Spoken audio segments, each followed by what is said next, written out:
da, da, da, da, da, Alright, here we go.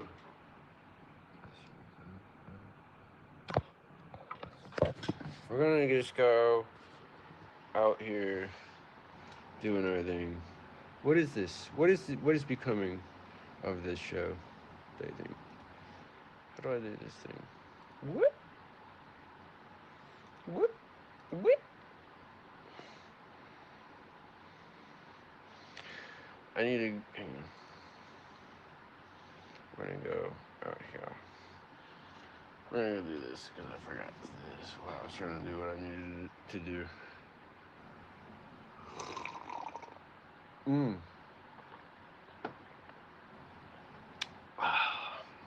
What am I looking for? What am I looking for? What am I looking for? What am I? Hey, Kim! It is. Sometimes. Sometimes we play dope ass music.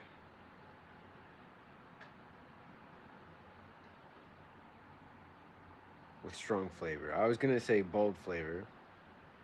But how are you? Can you?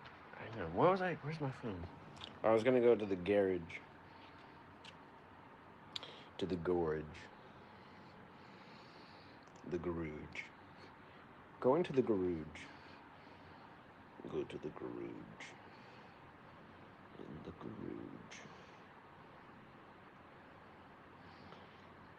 This is gonna be the molasses stream, as we call it. No, it's the blue raspberry flavored stream.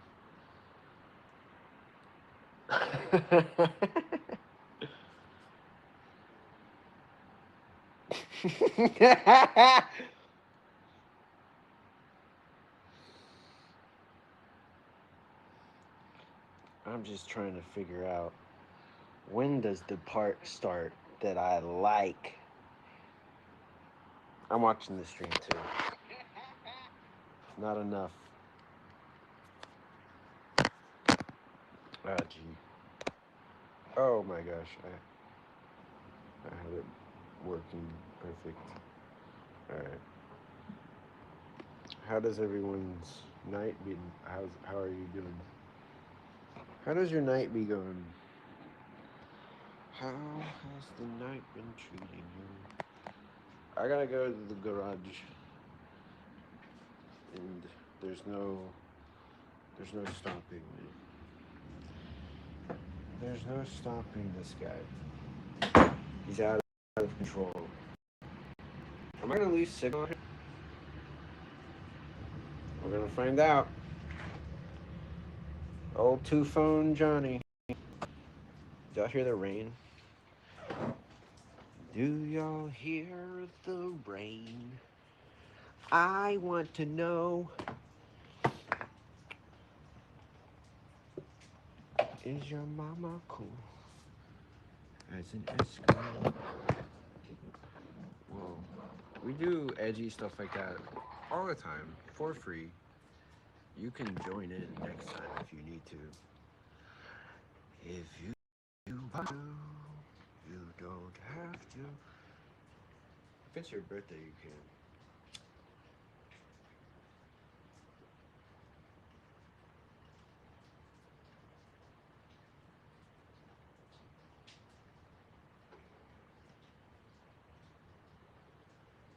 Can you hear me? You should be hearing me right now.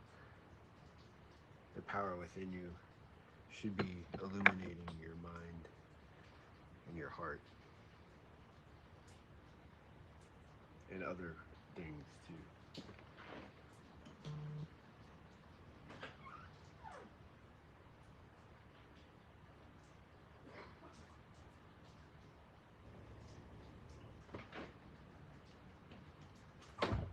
I'm trying to be smarter about my approach to how I deal with ancient prophecy, etc.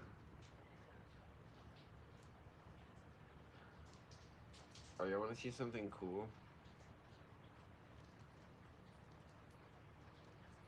I have,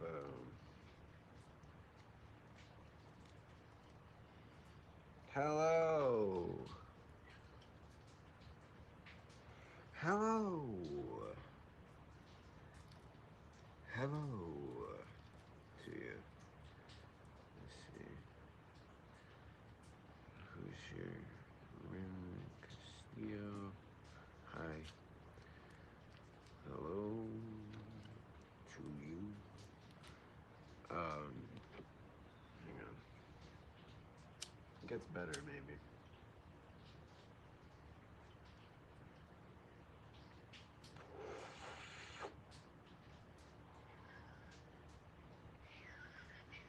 Campy. What are you? What are you? Scamp.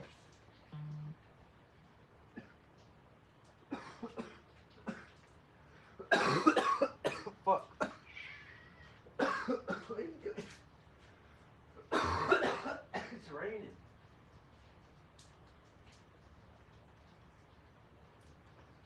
Scampy was in the rain. Hey, what are you doing? Why are you? Why are you this way?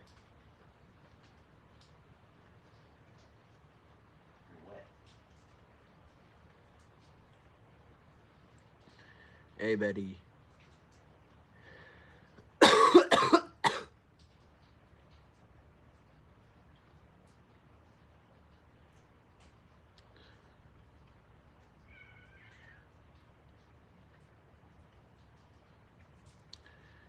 Betty.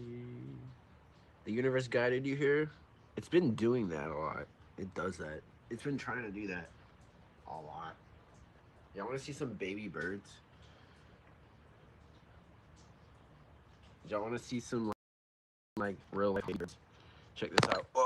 So in my garage, there is a Halloween, we'll say, style. It's a gothic dollhouse thing. It's in the garage. And a bird built a nest in it. And now there's baby birds in it. You want to see the baby birds in the gothic dollhouse? Let's see. If I can. Hold on.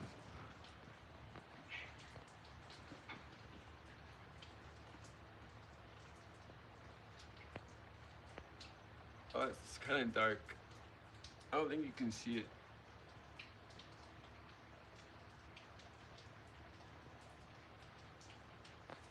But I don't know if you saw it.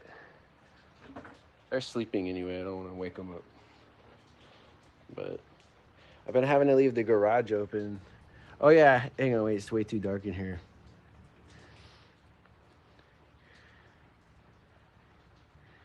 What's up, Godzilla?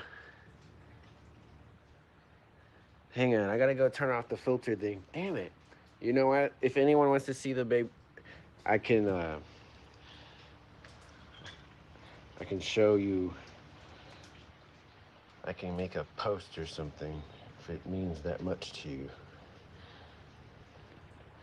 I don't think you can see it. I forgot it's really dark. It's the cool little gothic birds. That's why we do this for. Listen.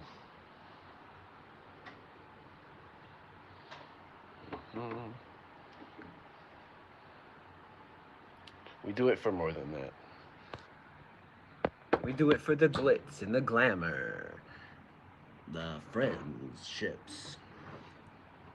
The ultimate friendships. Download more friendships than the next guy. And you'll be alright. We're live, guys. So forgive me for existing in my final form. I don't know if you're ready. I don't know if I'm ready. I don't know if I'm ready. Oh, Murder Studios is live. Why does it tell me that?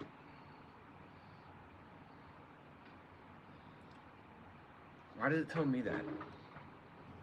Why is it telling me that? What do I care?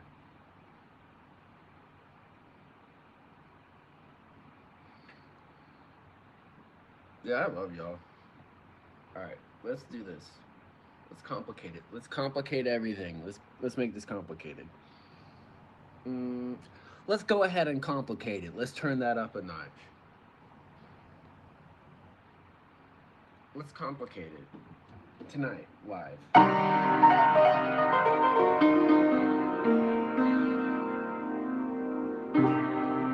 Oh wait, I gotta turn on the other one.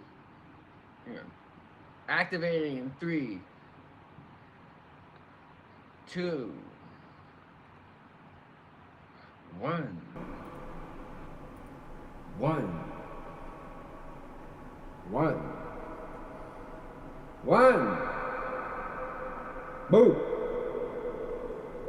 Ah! That was good. That was good. All right. Can you hear this?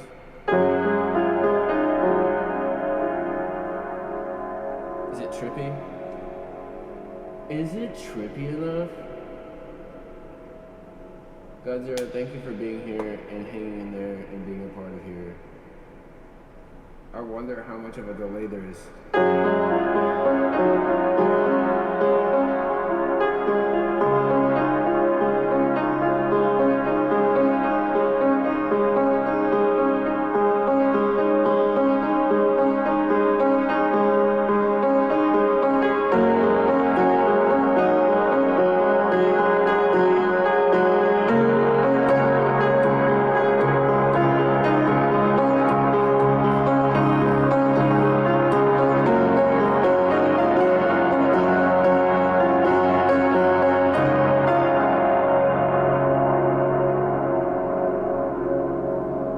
There's such a massive delay in my headphones.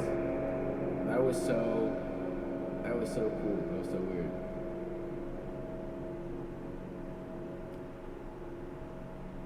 That was cool playing it because I was just playing it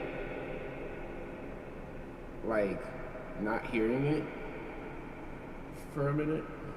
Hang on, let me start over. Hang on. We can do. It's pretty good. It's coming in pretty good. Let's check. Do a sound check on the audio. For a minute. Hang on, let me start over. We can do. It's pretty good. That was so cool. That was so good. I gotta turn on the other one. Is it trippy? Is it trippy enough? Guys, thank you for being here and hanging in there and being a part of here.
Lemon Vortex, holy shit. I missed you. I don't know you. Again, complete stranger. My favorite complete stranger. You're a complete stranger. And you blow my mind. You do. You do. Take note.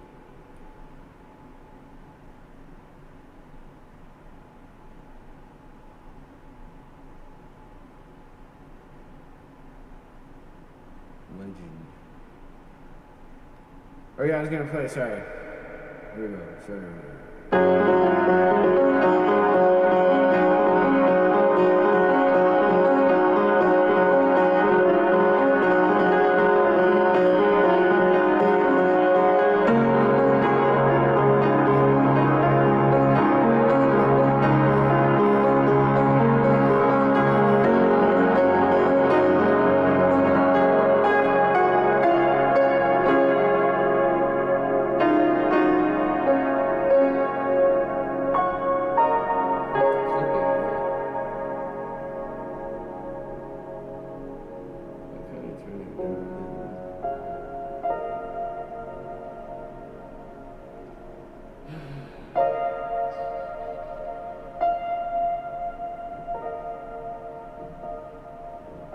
I know it sounds good, like like it's coming in clear, I mean, like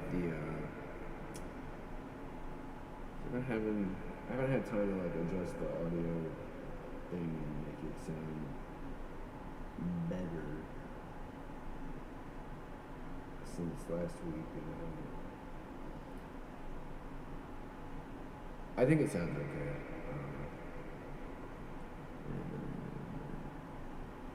Hello. Y'all are great, by the way. Let me. If it sounds okay, I'll just keep playing.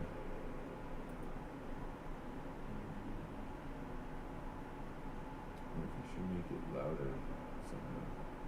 Amplify it.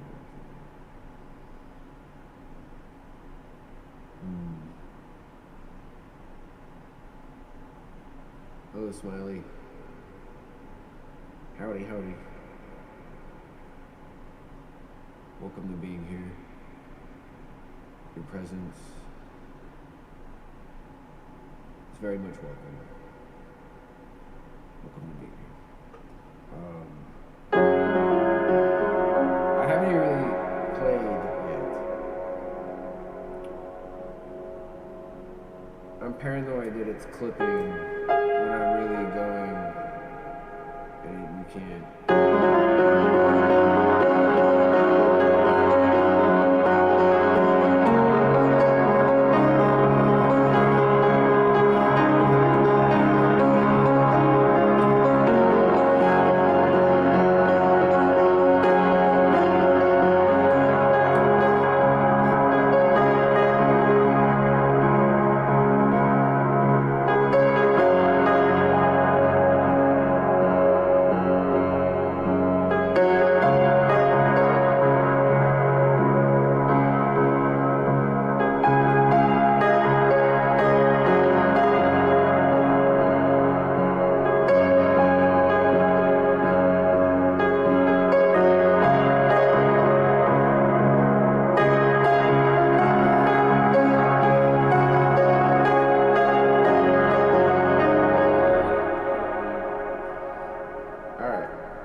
I know everything's working when I don't just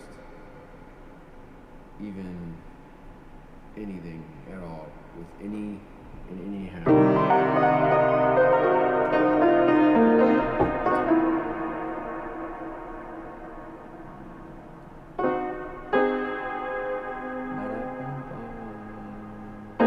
Oh, thanks, man.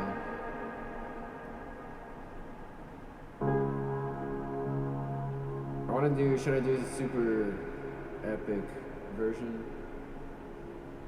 Very emotive, a very passionate version. I can do it. I got it in me. I could. Like, what if? I feel so weird right now. So thank you. Thanks, everybody.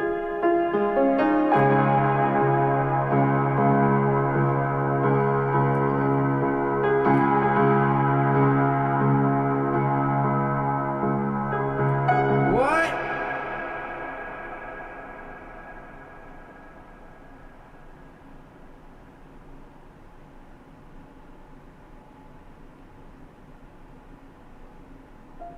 Dude, what? That sucks. How did... No. Why? Okay. I've been tuned out for a bit, I guess, huh? I didn't know you... No. Fuck.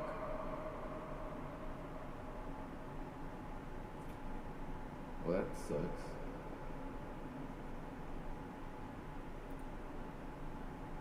The Lakai video.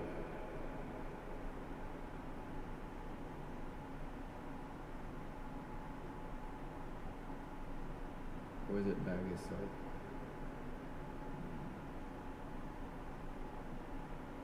Been tuned out. It's such a... That's fucked. I'll process that more later. That's fucking terrible. That sucks. Ba-da-ba-ba. No, it was the... What was I thinking? It's the hot chocolate tour video.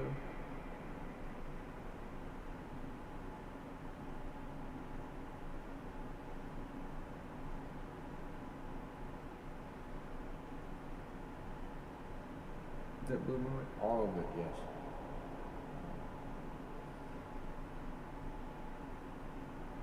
Well, that's fucked.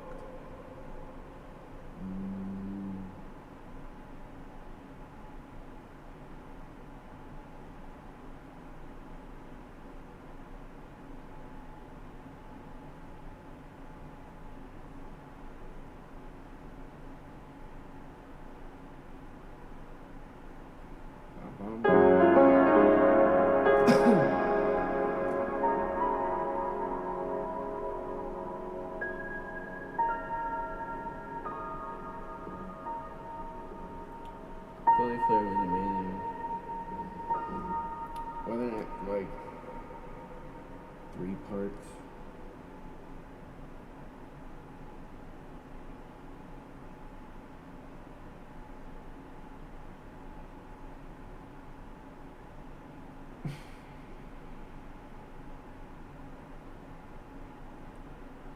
Yeah, I haven't gotten to skate in a while. I've been sort of like glancing in and out of that world every now and then. It's kind of crazy that skateboarding is in the Olympics and stuff now. It's really insane. But you know what? This is my thing. I could talk about skateboarding if I fucking want to. You know that? I was about to be like, you know, I shouldn't talk about this. I think Mark Johnson, as a human being, is somebody, and the way he looks is something at the world and how he skated is something that anyone can appreciate, not just skateboarders. And it's worth looking into. Whoever we're talking about, he's a skateboarder, he was a pro skateboarder, he's a fucking legend. He was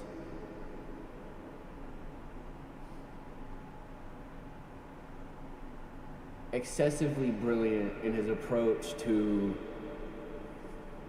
internally, his attitude towards creative problem solving and expressing yourself and standing on that business, and inspired millions and millions and millions and millions of kids to go out and skateboard and just be creative in different ways. And it sucks, he died.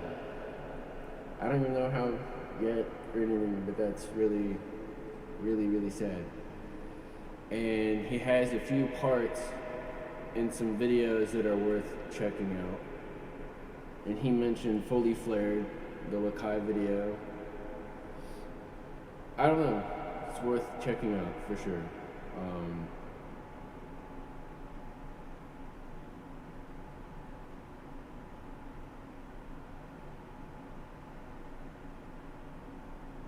Philosophically, I think he made skateboarding like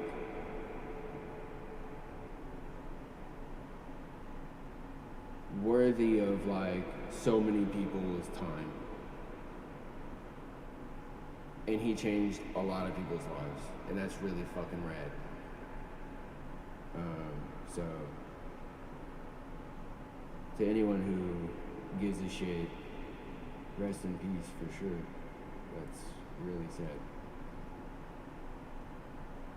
But his parts live forever, so go watch him. Go check out, go listen to him talk. Go see how he works, how his brain, what he does. He was brilliant and unique and proved it.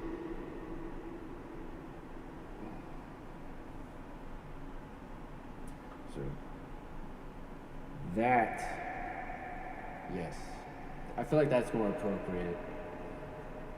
I could keep going. I wanted to talk about skateboarding for a while on the show, but nobody, I think, here skateboards. Really, I guess. But it is interesting. I bring it up when I can. I think it's incredible. But that's not the...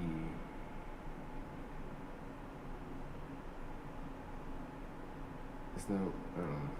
It doesn't matter. I was gonna say that's not what anyone. It's not what anyone wants, but it's not about that.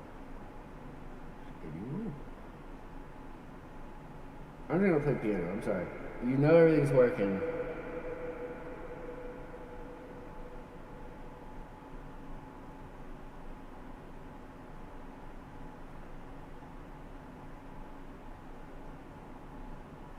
Who are some of your favorite skateboarders?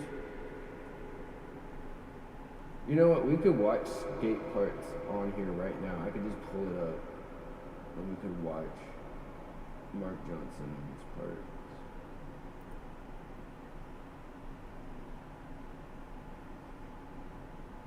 I don't know if I'm allowed to do that. I don't think I'm allowed to play some music. That'd be cool. I honestly don't know if I'm allowed to do that. I'll just be sued into oblivion somehow for some reason. I don't know.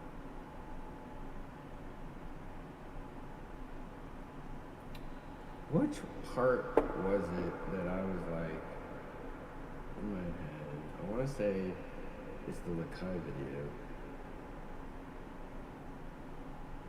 But so you asked me, Smiley? I'm sorry. How about it? What are some of your favorite, or who are some of my favorites?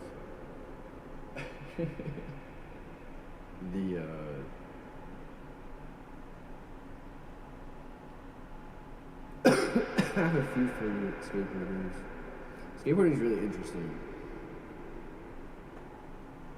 The industry, how it like possesses your mind and alters how you look at the world, like permanently. Like everything feels different. But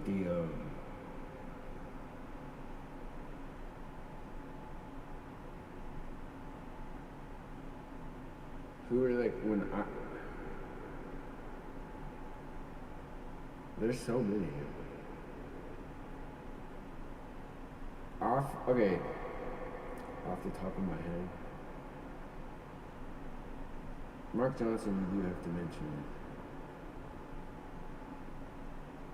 One of like my favorite skateboarders, who I think is like insane, is Jerry Sue. He shared a part with Louis Barletta in Subject to Change. It's like the Osiris video. And it's an amazing part that I watched all the time. Like before I'd go skate, I would watch that. Because it's like the coolest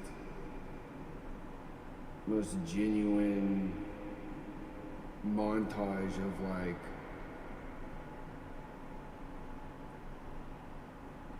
an era of like humanity itself, almost, like at this point, that's just like so, it captures the feeling, it captured it well, being with your friends and going skating. And so that part was really sick. But then, like, I guess Andrew, who did I idolize? Andrew Reynolds in high school, pretty much. Wanted to be Andrew Reynolds.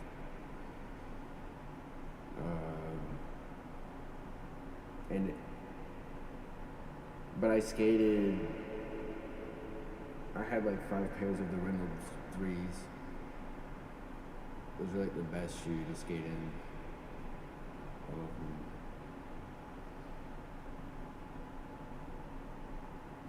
And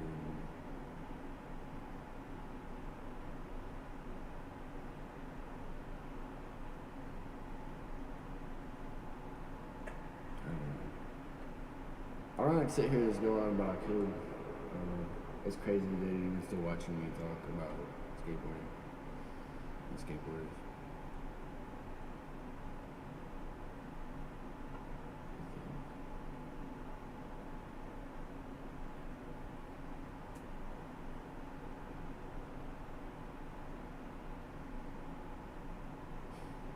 That's really fucked up.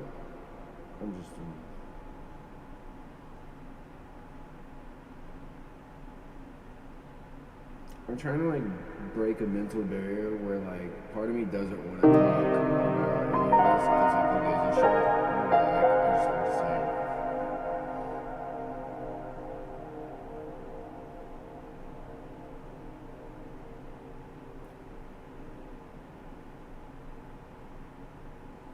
I feel like I should organize my thoughts more before I talk about something that means that much. But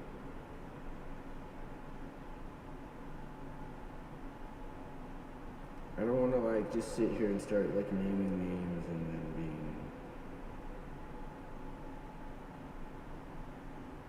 in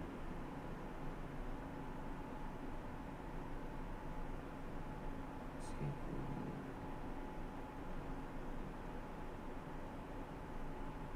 Because then I'm just telling, like, I want to tell like, okay.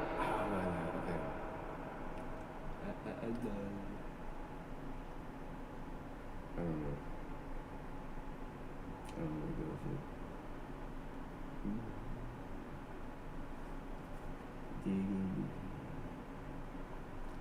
I think so. And also, you know, like it had like ragdoll. And it was really cool because he'd do like board slides, but he'd like lay down like hubbas. I thought it was fucking sick. Oh shit, hang on, let me turn off the reverb while I'm talking, while I'm yapping. So like Ali Buliala, I think was like my favorite skateboarder. Is my favorite skateboarder.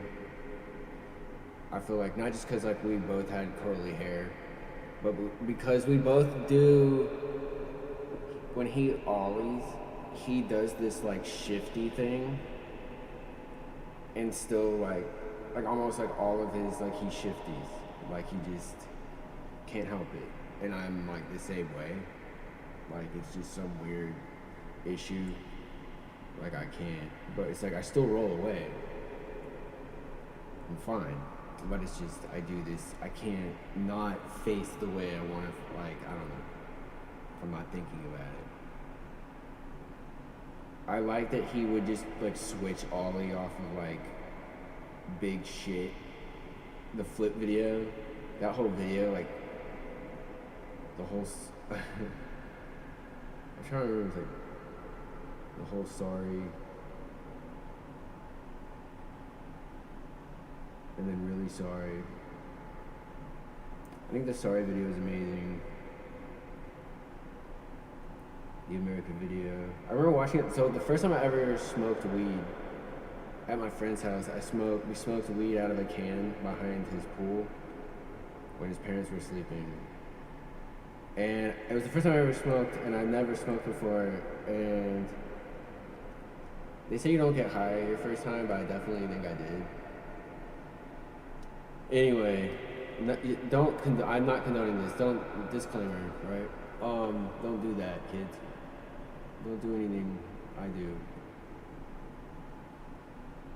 But then right afterwards, we went and watched the America video, and watched like Andrew Reynolds' part, and I think it was like Jimi Hendrix. He used like for his part.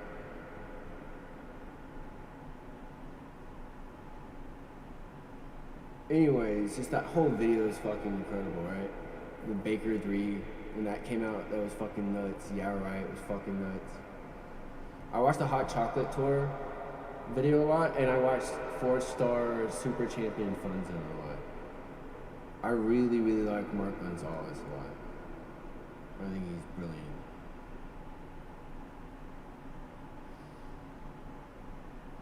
And there's not like a lot of human beings. There never were, but I guess even less nowadays like that. Extremely Sorry is amazing, yes. This is just the Lord channel now. I'm sorry, everybody. I'm just going down memory lane now. I'm just like, I'm thinking.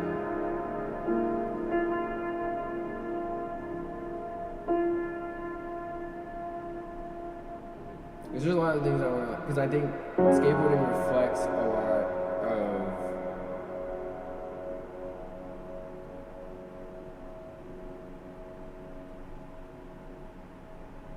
the best qualities and values you get from any other art or language or medium that you can explore and like, speak and become good at. I think like how I learned to play piano is like kind of how I learned to skate, and it's like skateboarding taught me how to like not give up and like believe in myself and shit. Like that sounds crazy, but it's true. And to think like creatively and like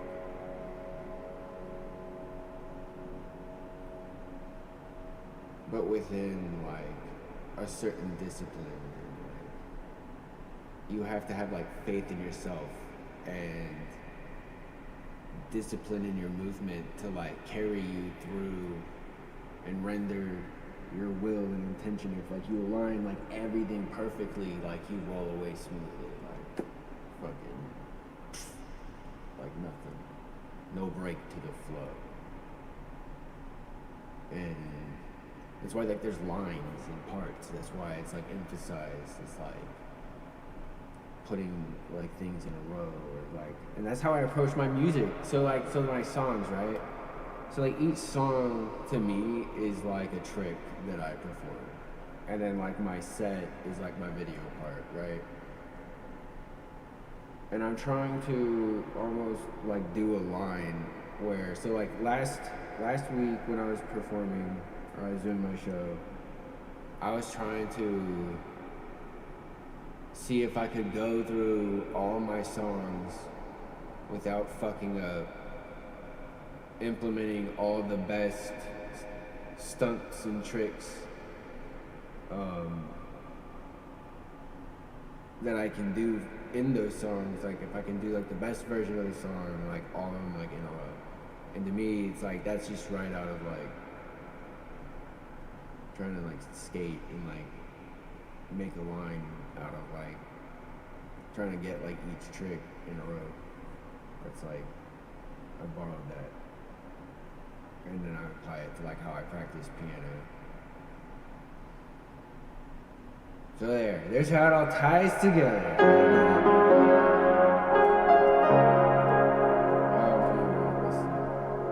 know. Hello, Tamara. Hello. Hello. Mutant Coffee. Hello. Mutant Coffee, how are you? Thank you for being here. I'm sorry. I've just been yapping. And it's been kind of fun for me though. Looking at the kids. It is. It was nuts. But yeah, go.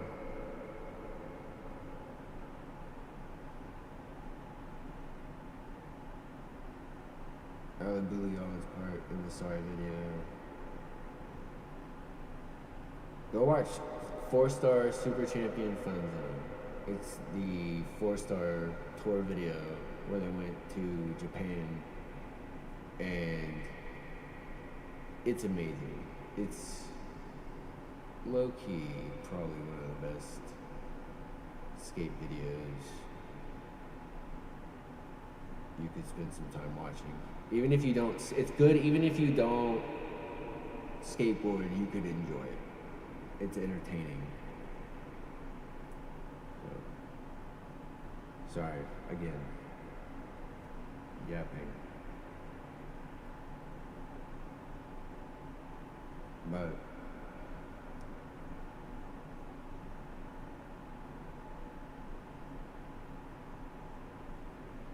I remember being in high school and being in like detention. Every now and then I get, but it's not like a big deal. You can get detention for anything stupid. And it was pretty chill. And I would read skate magazines in it. And I remember being really jealous of, at the time, Leo Romero and Brian Herman for being roughly around the same age as me and like getting to go tour and like skate and like all day and not be in school. And those were my role models. Leo Romero's pretty fucking insanely good at skating. And Brian Herman.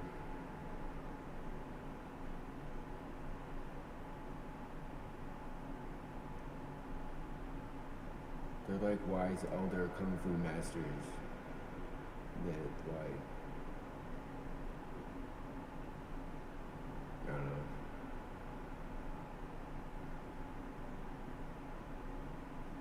I was thinking like how many people probably like still skate, like how many pros there are, like were, who still skate are probably still absolutely nuts. But you just don't know because like they're just like private. They're still just human beings. And then they go skate on like the weekend at like one park or some shit every now and then or something.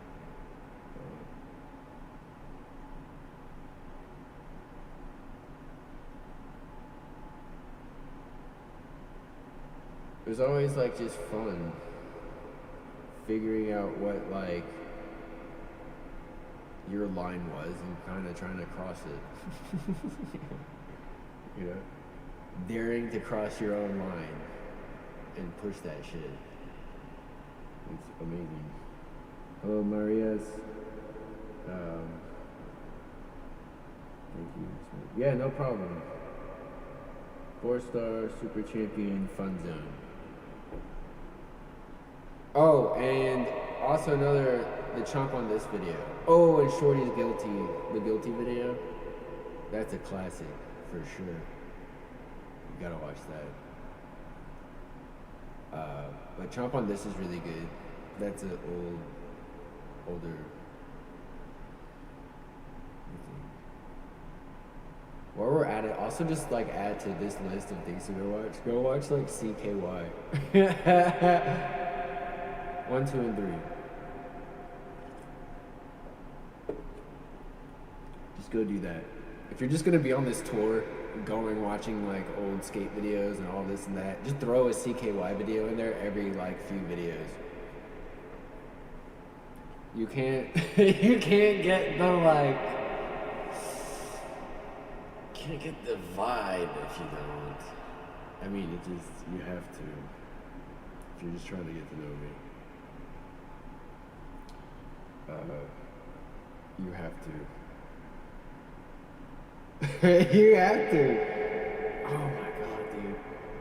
AJ, you got me. You got me.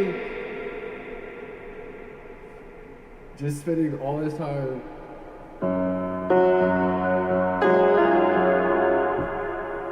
I don't want to play piano for some time. I want to skate videos.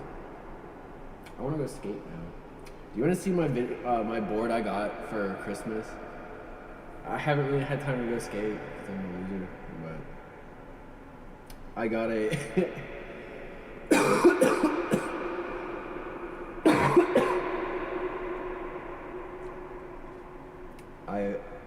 Smiley. Yeah, check it out.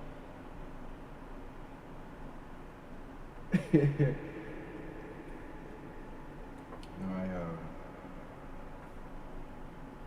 I think everyone should watch these things. Also, what's very interesting about skateboarding are the cautionary tales of it, and the brutal nature of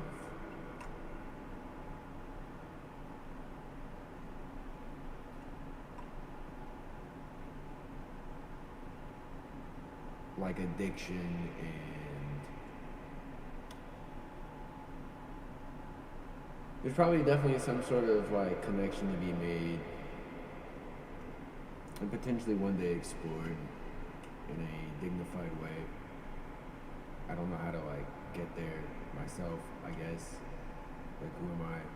But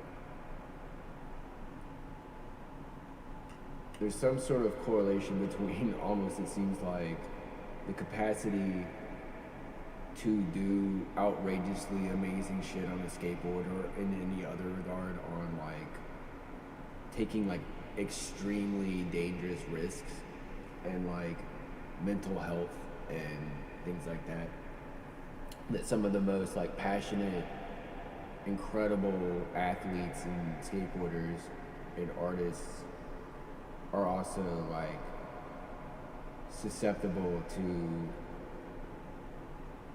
and so many of them do fall victim to like drug abuse and all this, as I'm saying. But I'm just, who am I? But I'm just, and in that realm and in that industry, because I watched skateboarding for like 20 years, I know, but it's like so many of my favorite skateboarders, and there's so many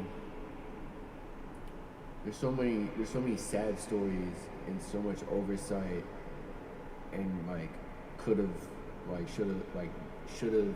people who should have. It's a bummer. But there's also a lot of really great stories in skateboarding. Like very inspirational, incredible people. Skateboarding is really fucking awesome. It just makes you think, that's all. I don't know.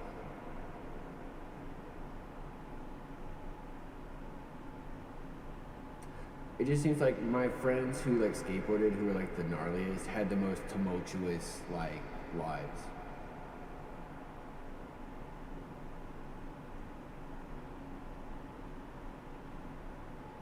And I don't know if anyone,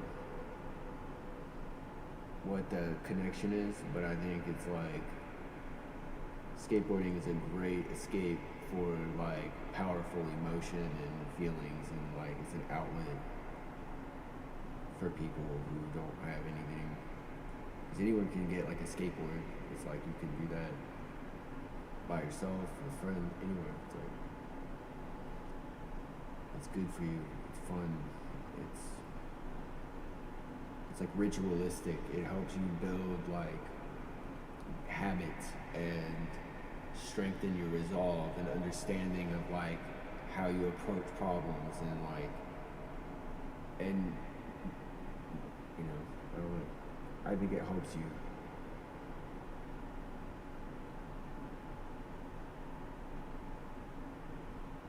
It just makes you think, like, I don't know. Or is that like the industry, I mean, really, or like whatever it is, or just like life itself can like take you away from your loves, your things that you care about and you enjoy deeply.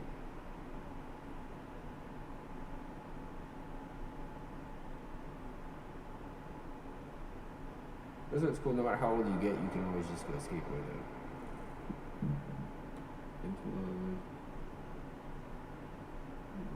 CKY. Smiley. If you're still there. Be careful, guys.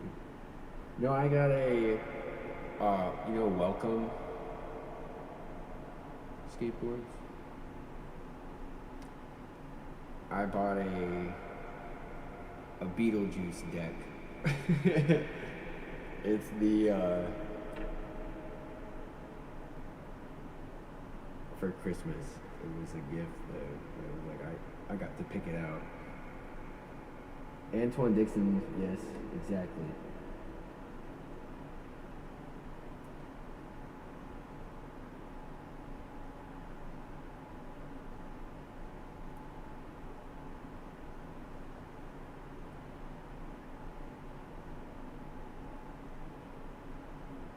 He's amazing.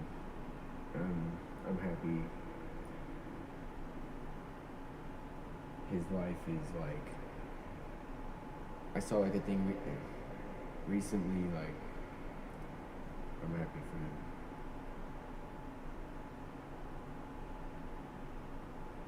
Perfect example, yes. Exactly. And he right? Yep.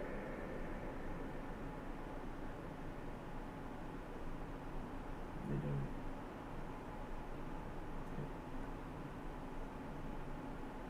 His part, like, in Baker 3 changed how, like, everyone fucking skated. Like, he's a legend. And I'm happy he's good. Hi, Foxy. I'm talking about skateboarding here in a cave. Because AJ mentioned that a pro skateboarder that we both really, a legendary person passed away. So I've been talking about skateboarding now because I can't not no.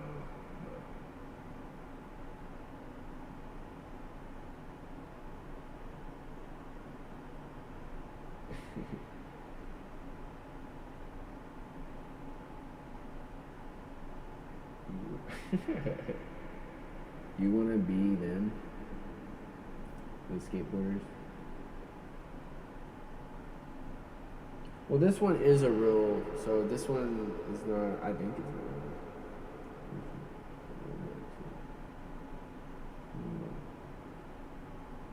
I do want to go and see if I can do anything anymore, in anywhere on the skateboard. I need to go skateboard and see if I can even drop it or do anything. It's probably pretty embarrassing.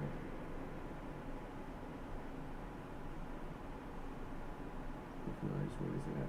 Hi, Foxy. Thank you for coming by. I'm sorry I'm just jabbering.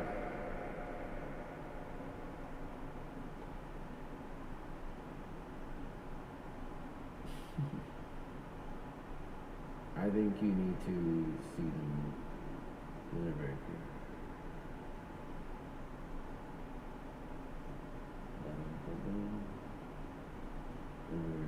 Thank you. That's I will play.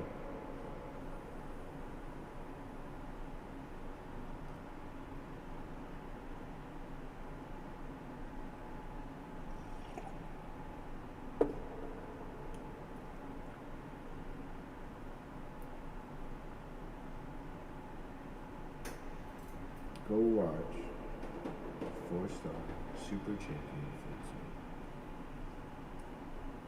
And if you don't, you're gonna be sad. It's a delightful experience. It was to me. It is to me.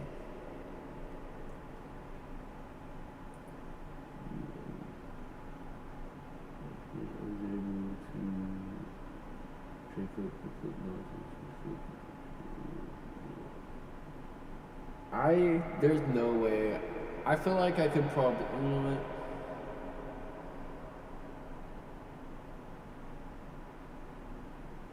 I feel like I could probably still switch flip.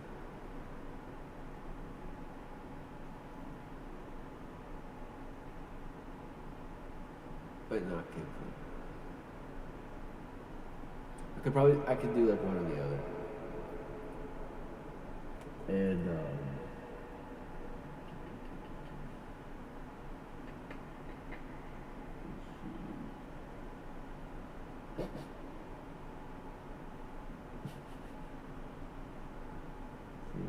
longboarding always kind of like a vibe too. Maybe I should just get more skates. It is really fun. That is basically like the gist of like skateboarding is flowing and not breaking the flow. Ooh. Sorry, I didn't charge that. And longboarding is really fun because I think it's a lot, easier to pick up. It's depending on where you're at. I think it's like safer, to get going on than trying to do skateboarding stunts for your video part. Get sponsored. What does this thing say? There.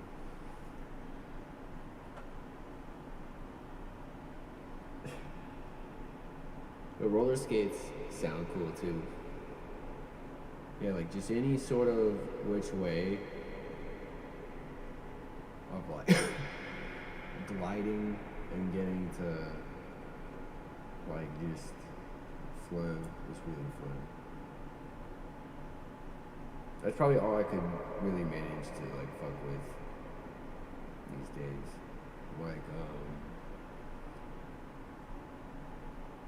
Like my board that I got is like really wide, I think.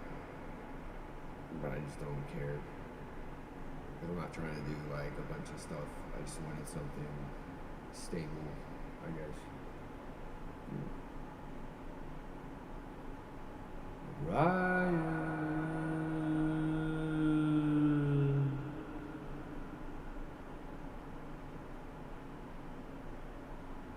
Echo.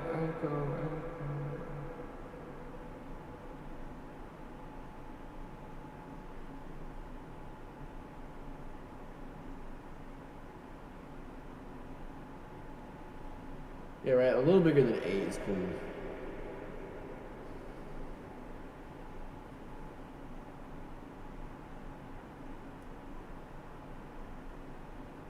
Lots of 7.63. Like, why do you do that?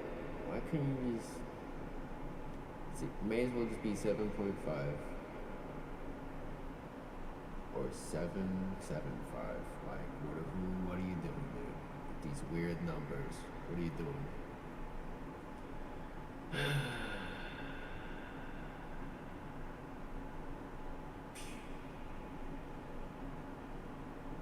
Coffee, what's up? I hope you've been good. What's up?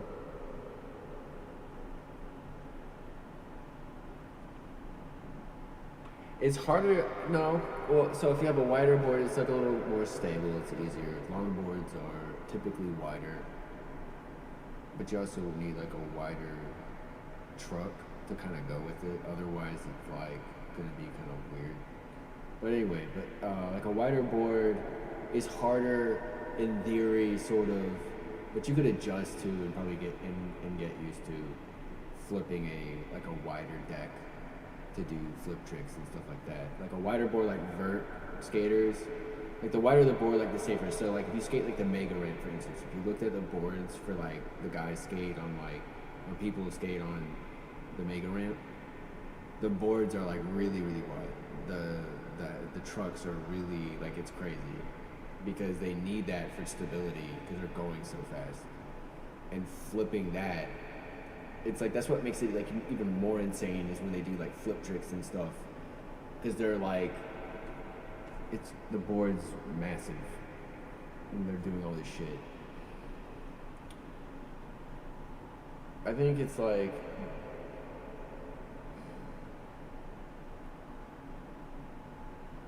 I feel like there's no other sport on earth that's been pushed further independently by like specific pioneers and people like Bob Burnquist or Danny Way, or like the people who first skated like the first mega ramps and like did all that shit and skated the like rainbow rail and all that. Like that's fucking insane to design it and build it and fucking skate it and do crazier and crazier shit on this like custom built fucking like death ramp that like 5 people on Earth can even like drop in on, and you're like pushing what you can like even imagine and do. Somebody actually did a rocket air backflip like out of skate, but in IRL, like over the mega ramp. Yeah, and so like when you skate, like if you're not skating like vert or something like that, you can get away with having a board that's a lot thinner. And when you have a thinner deck, it's a little bit easier to start making it rotate and flip and stuff a little bit, I guess. But it's like, I think 7.75 is the like generally considered like the average deck size, and then you have 8 is what a lot of people just skate if you like go between, if you skate like a lot of different stuff, I guess. I mean, it doesn't really matter, I guess. Whatever the hell you're comfortable with, and a good pair of trucks that fucking make sense to your brain. That's the only catch. And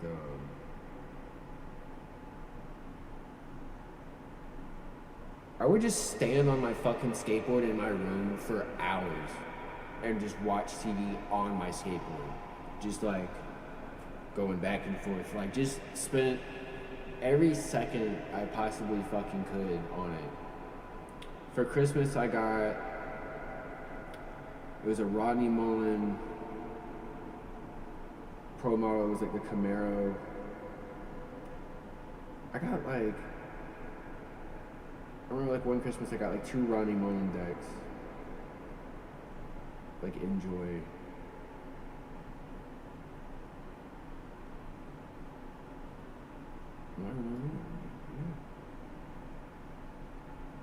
I have been lost in space for a while. It was on World Industries actually, I think. One of the first videos I watched, it was on worldindustries.tv for skate videos. It had Ryan Sheckler, his part, and it had Rodney Mullen's part. And I think in that part, or one of Rodney Mullen's early parts, there's a song that he sings over his own part. And it's like, 7 o'clock, gotta wake up, alarm clock, mom yelling at me. See you downstairs, no time for a shower. I went to the school bus stop. I waited at the bus stop for my friends. Oh wait, I don't have any. A guy came up asking for a match. I said I don't have one. He said, well, if you don't have a match, then you don't have your 2 front teeth. So he knocked him out with the big rock. I didn't cry. Ran home with blood in my mouth and tears in my eye.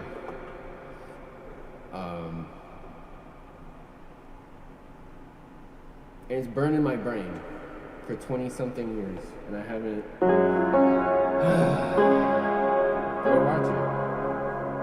Go watch Rodney Mullen's World Industry part. Go do it. You won't. And a baby Ryan Sheckler launching off a launch ramp over a fucking ladder with like I think it had a cone on it too. Melon grabbing over a fucking 9-foot ladder to flat as like a little kid, just out of this world. Good. The song's a bop. And there was a little like synthesizer, like there was like a recording of like a Casio like beat to it, like like it almost something like that would have been in like Napoleon Dynamite, or like it's like just a very like a salsa, like but on like a Casio, like from back then, like if you hit like play and it was just like a simple like. I wish I had an old Casio. that was like what he sang. And I remembered it. I don't know why. Because it means a lot to me. His writing was amazing.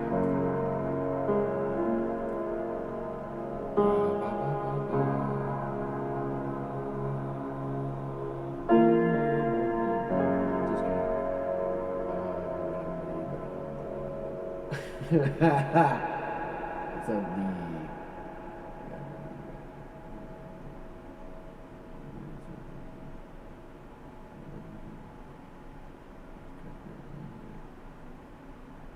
Blind. Yes.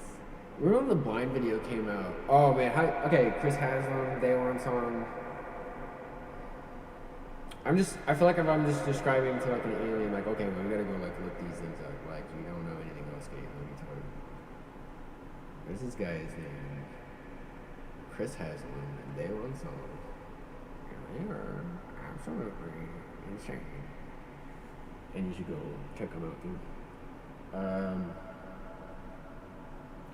It's not right. It's a okay. So imagine the song I just sang, but over like a Casio beat happening, like on an old keyboard, like something very. Play something hard. Scary. Okay. I'll try. I don't know, I'm trying to turn this stream into me talking about skateboarding because I just want to go. If I'm allowed to watch skate videos, like, I could just pull shit up and we could watch like some of my favorite skateboards, and I could show y'all some fucking dope. Brent Ashley.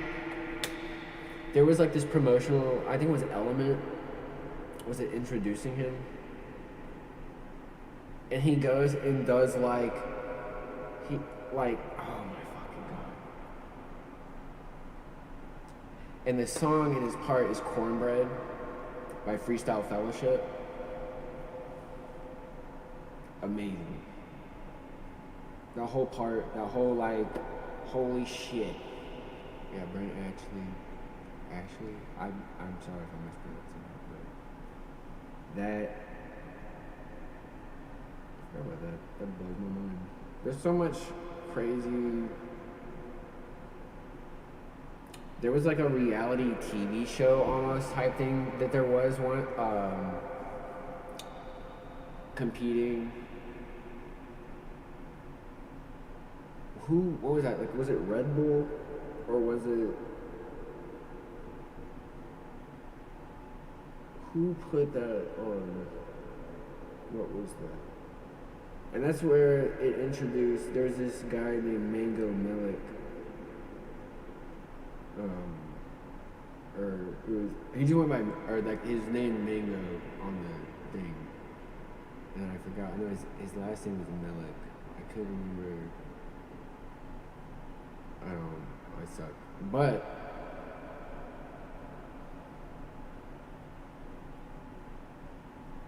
there's all these neurons firing in my brain that haven't done anything in so long, and I'm just remembering so much random information and what's coming to me. I feel bad about it. No, it's Chris. Yeah, it was Chris. Got it. Sorry.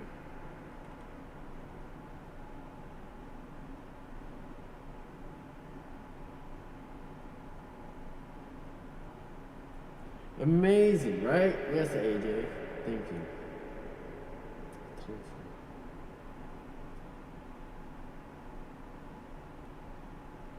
I think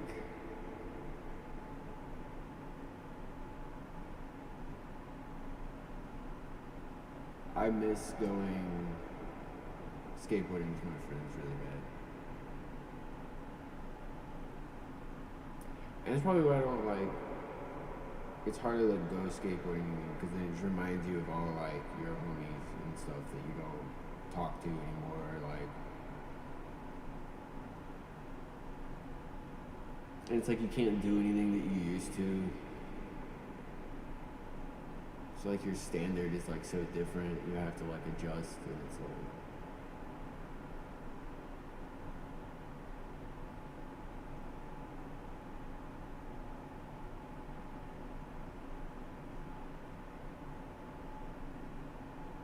It was like my whole life revolved around that for so long. Like every single one of my friends, every birthday party from the time I was like, what was I, like 12 when I started, I guess. Until a few years after high school, it was pretty much like dominated every component of my life and identity.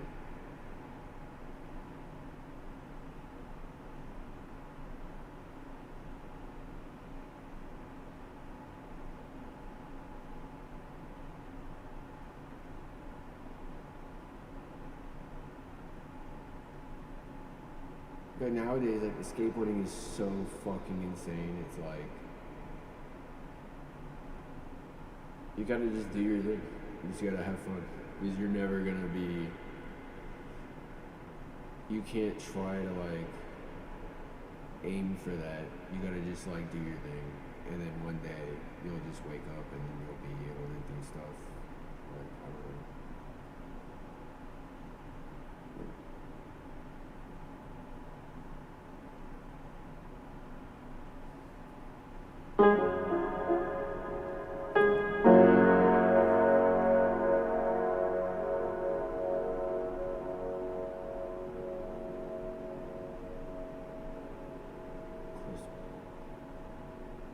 Alright, but anyways,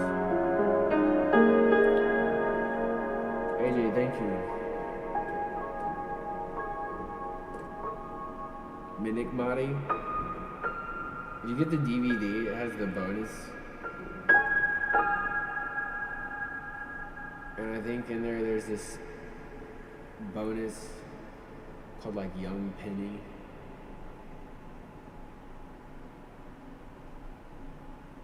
Tom Penny.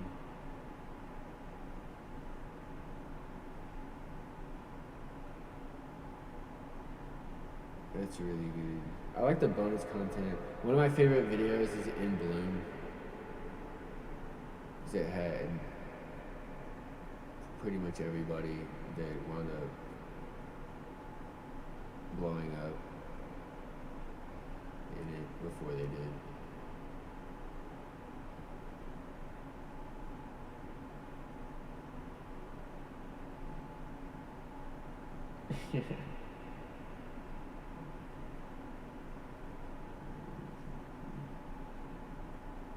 Yeah. I hope they, I mean, maybe, I don't know. I don't know if they do. But the Minikmati, yeah, the Minikmati video is amazing. Absolutely incredible.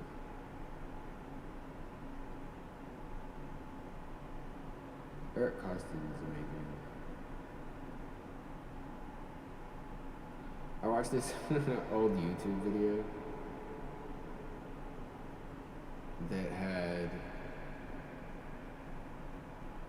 it was a video of a skate contest back in like the 90s or late 80s or something like that. And just at this random contest, there were people who were like really fucking gnarly, like doing shit.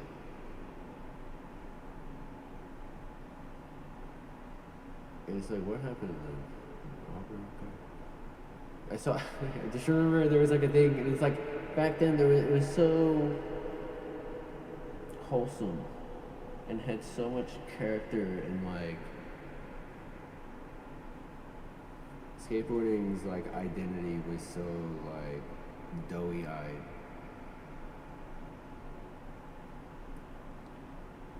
For what it could be and like how it approached and like what it borrowed from. And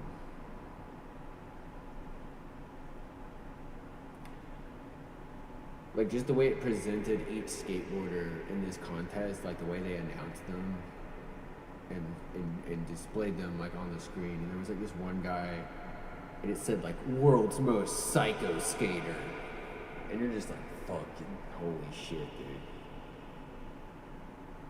And he just immediately like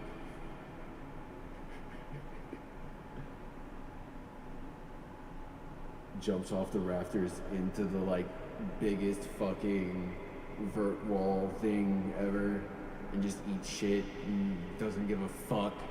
Gets up and like does it again somehow and like rolls away. You're just like, yeah, dude. He's the world's most psycho skater, for sure. Easy.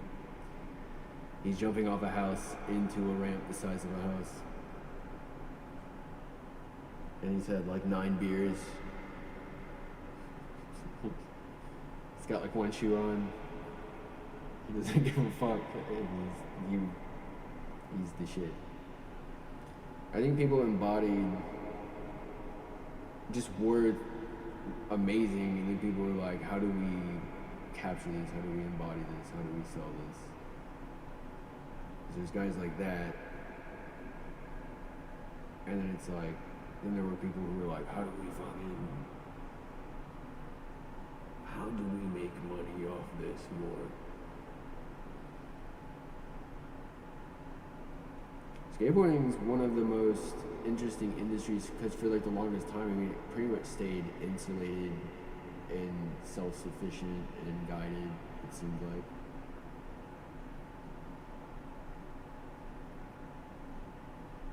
Like most companies, I believe, were like owned and ran by like actual skateboarders and stuff like that. And I remember when like Nike was getting involved in skateboarding, like a lot of people pretty much like unanimously were like collectively united in trying to like outlast that invasion and that sort of thing coming in.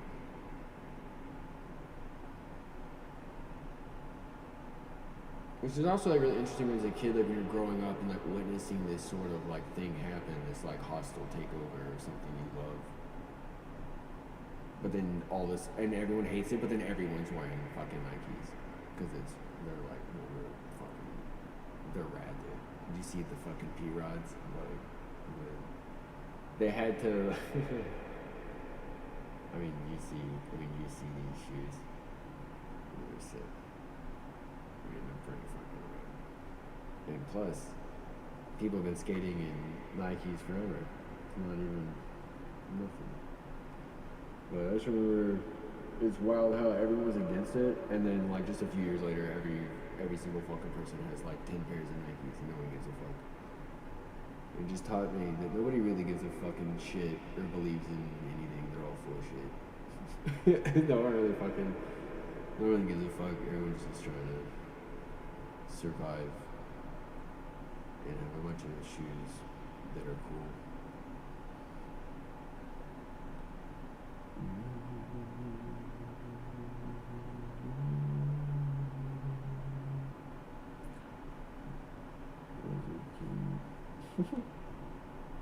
Lizard King. Yeah. Well, not like wholesome in the sense that like it's but just that it compared to like the processed form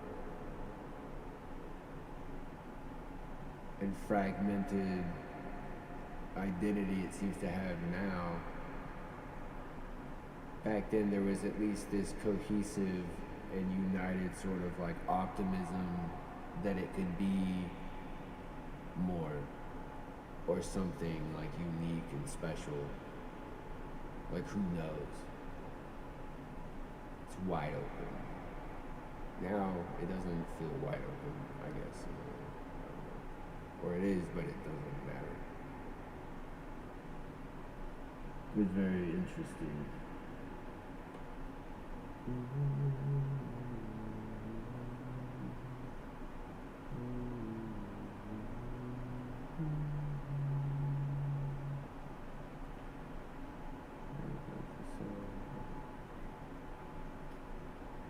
Oh, nice. Yeah, no, I don't have any yet. This is an Atlas mic. Lizard King, yeah. The Death Wish videos and stuff like. Oh, that's me. Bye.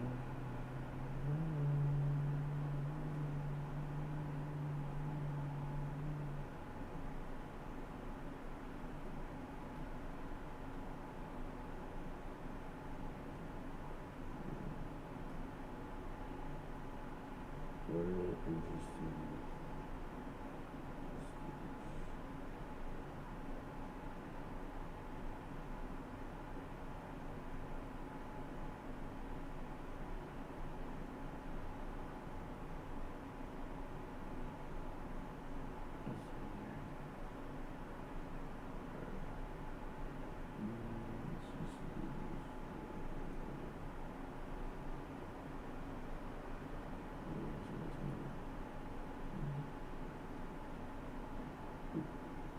Alright.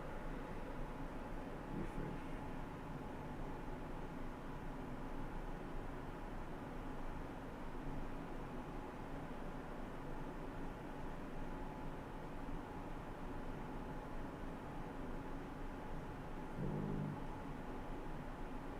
Yeah, I love Jamie Thomas so much too.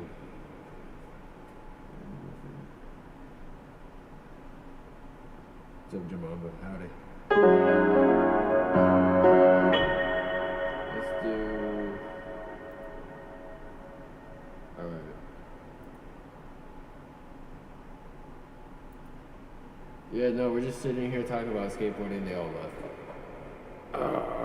Started talking about something important to me, and then everybody left.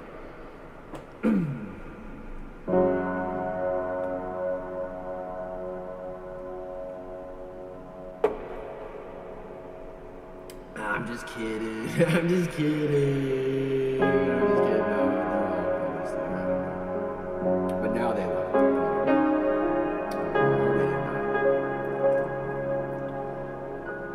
It's just us, big dog.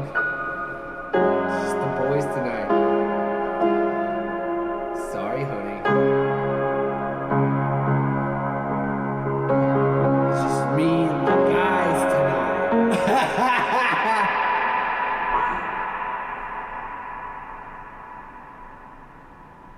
Okay, Jamamba?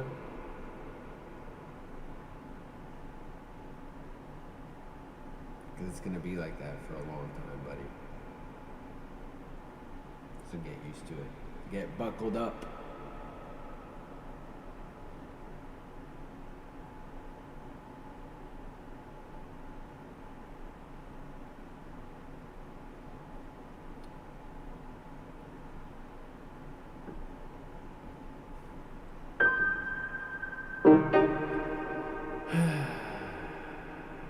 It's just me and the boys tonight. Just me and the guys. Are you alright with that, Jamamba?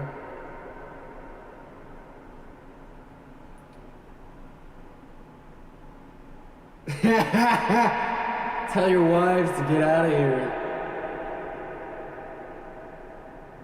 Are you okay with this, Jamamba?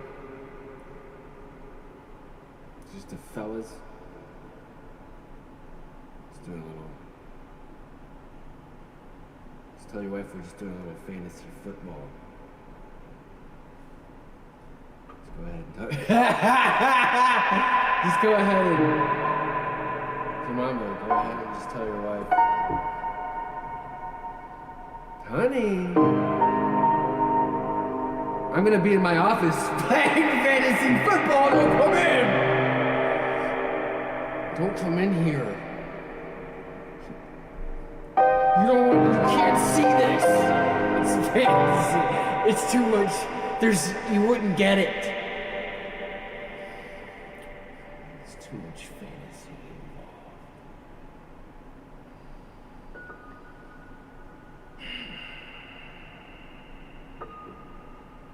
It's just me and the guys fantasizing about men and what they're gonna do.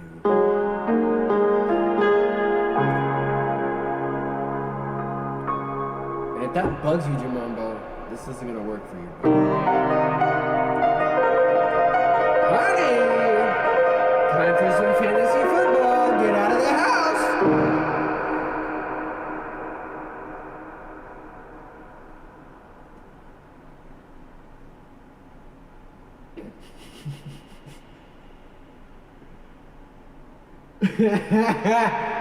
So, Mom, are you still with me? I love you.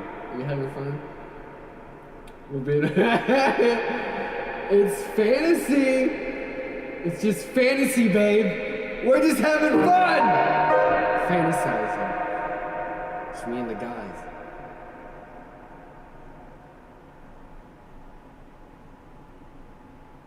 Leave me alone. You don't get me. This song goes out to all the guys out there whose wives just won't let them just have some fun with the boys, the guys, just play some fantasy football, just fucking do your thing. I'm just trying to do my fucking thing here. I'm so paranoid.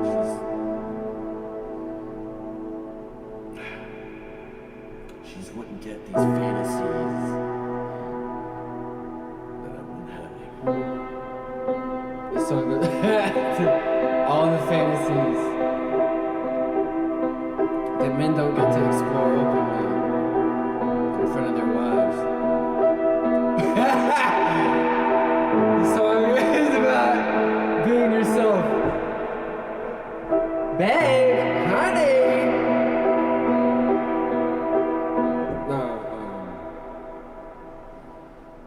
There's nothing wrong with that. I'm just saying it's just be you and explore your fantasies all day. Just do it. Go do your fantasies.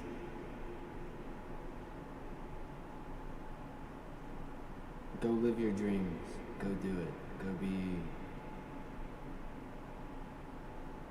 Connect to your dreams. Be powerful.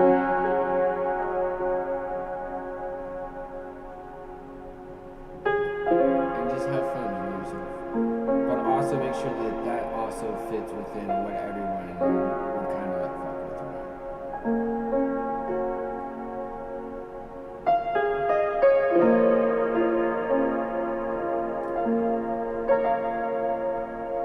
Get fat. Sorry, thank you.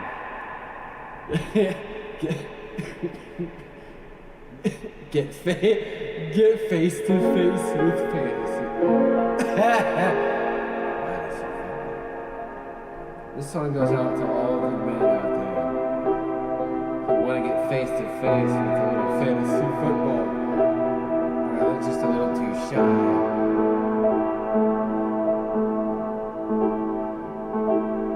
This is how I escape, honey. You just don't understand these fantasies.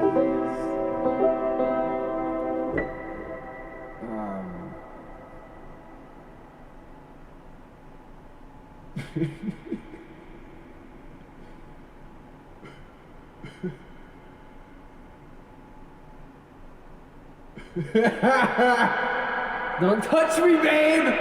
I'm sorry. I've just been...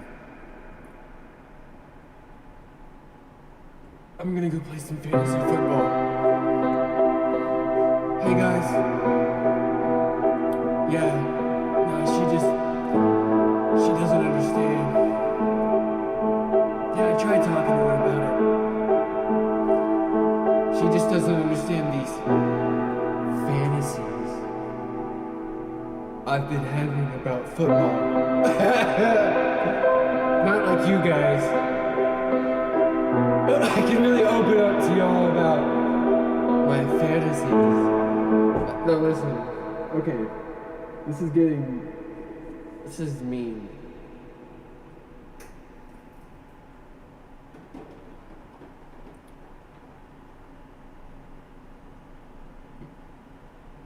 Yeah. Yep. I think think I can. So, Mama, thanks for being here. You're trying to do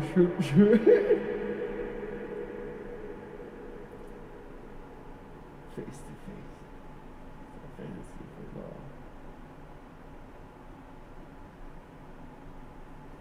You're looking good.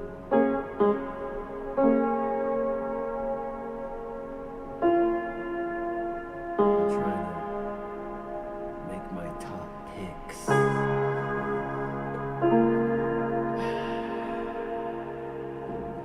fantasy football.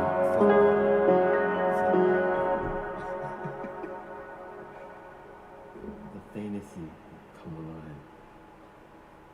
The fantasy is real. If that bugs you, get out of here, bud. We're celebrating fantasy tonight, live. All forms of fantasy. Sci-fi. Other fantasy besides sci-fi. Including but not limited to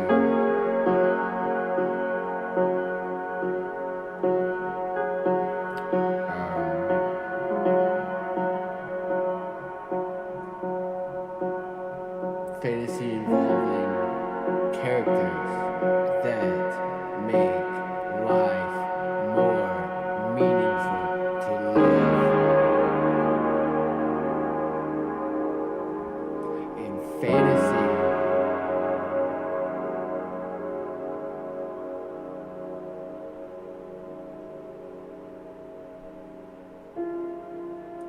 of the football thing.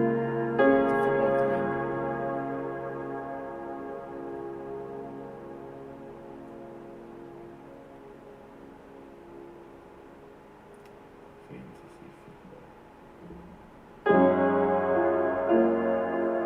Fantasy.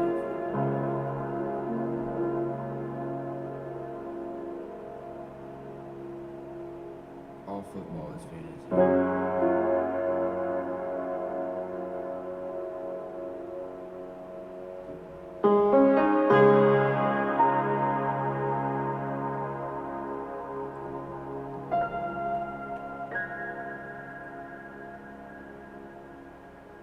Hello, first kind.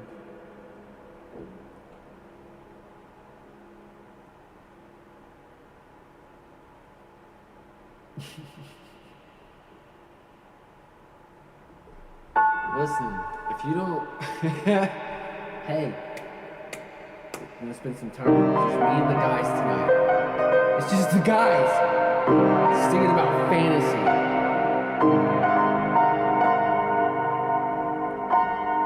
Tell your wives to go away, because we're having fun, fantasizing. And if that bothers you,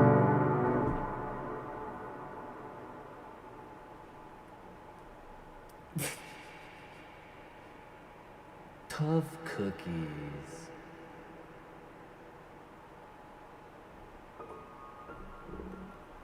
I'm sorry for being so aggressive.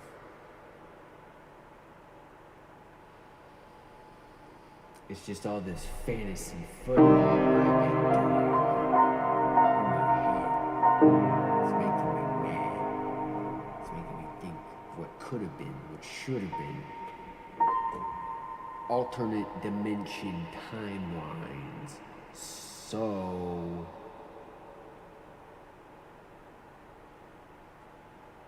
what are we gonna do about it? Listen, should we do a time detective? I don't, obviously, here's the thing. I'm obviously very distracted tonight. And I enjoy talking to you guys. This is fun. This is fun. It's good for us. It's good for me. Socializing. Calling it that is weird. Here's the thing. Don't make life harder for yourself by dissecting the meta of it in front of other people. in real time as it's happening. Because people won't like that. When you start analyzing the moment and you're thinking, and it's like, what am I gonna say next? And you start talking, and then you don't even know what you're gonna say.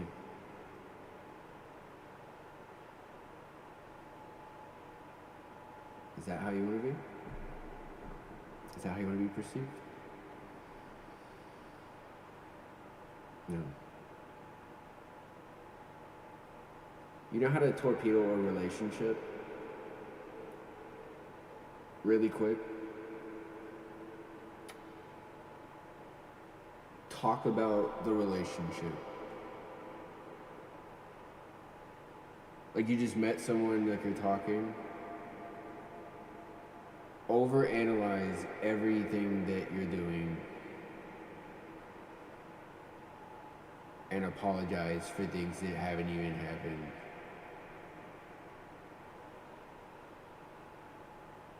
And just mog yourself into oblivion.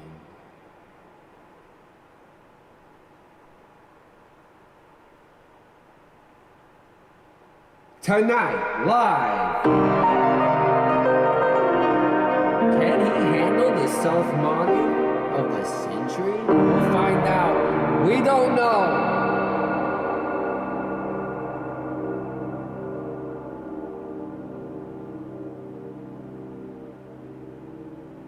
We know, yes, he can. He will. We wrote it so that you think like maybe he won't, but he does.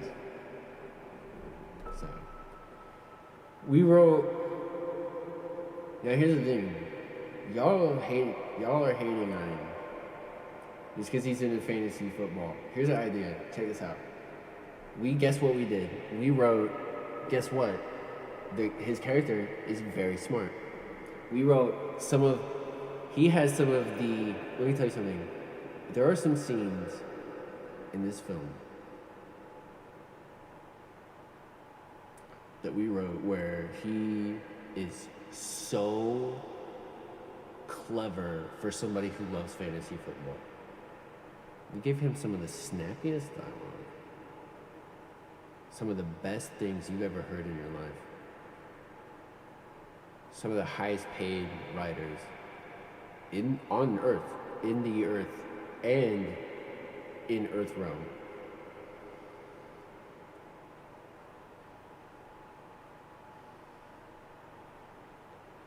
So before you start attacking people who play fantasy football, just think about the dialogue from this movie that we wrote, where we took all of the things that you are thinking, and then we've deliberately contrived a situation where he gets to discredit them in a really unrealistic way that nobody on Earth would ever have done or would do.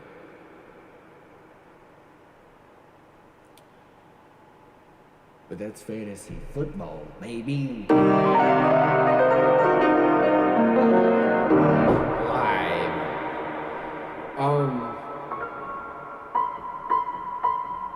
Do we want coffee? No. Wait.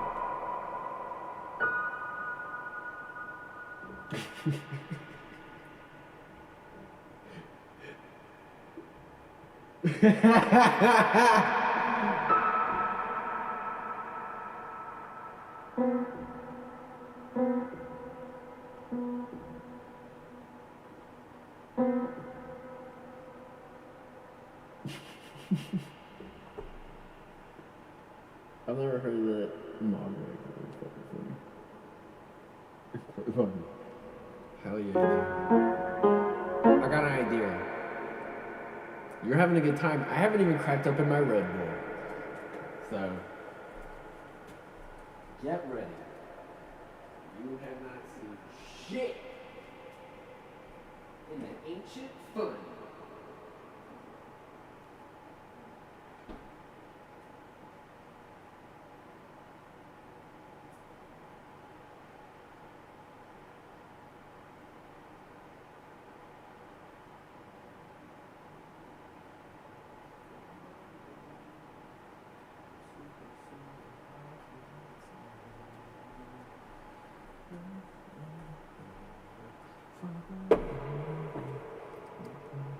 Oh yeah, check this out. It's a little baby monster. It doesn't know nothing because it's little.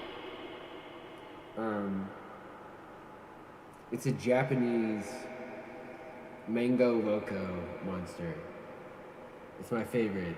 It's the only Monster energy drink I'll drink. Because Mango Loco is fucking amazing. It doesn't taste like Monster. That's why I like it. It's the shit. And this one is the Japanese version. And this takes me right back to my Pokemon collection, where I thought I was the shit because I had a bunch of Japanese holographic trainer cards, which honestly, is a flex from back in. It's pretty cool. I'm just gonna go ahead and be that guy. I don't care. I can't read this. Can y'all read that?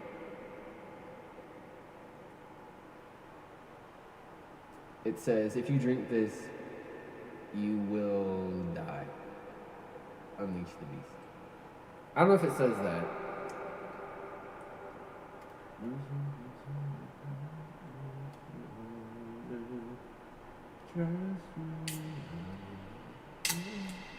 What songs get stuck in your head?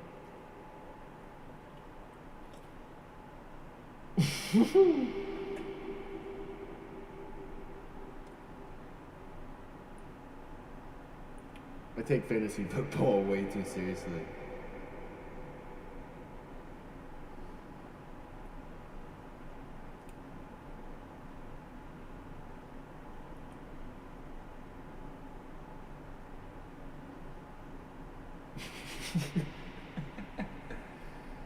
Foxy, thanks for still being here. I'm glad you're here. I didn't know you were here.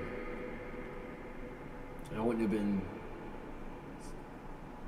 acting like a fantasy football player.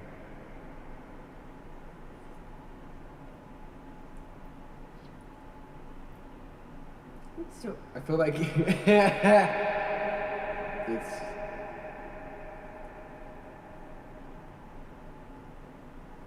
the most honorable version.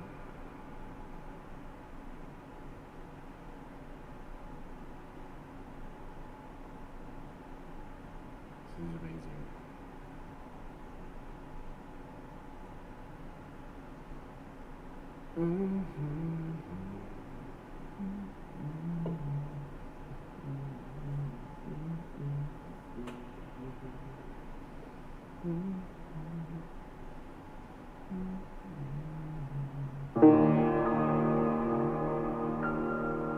Alright, I'm being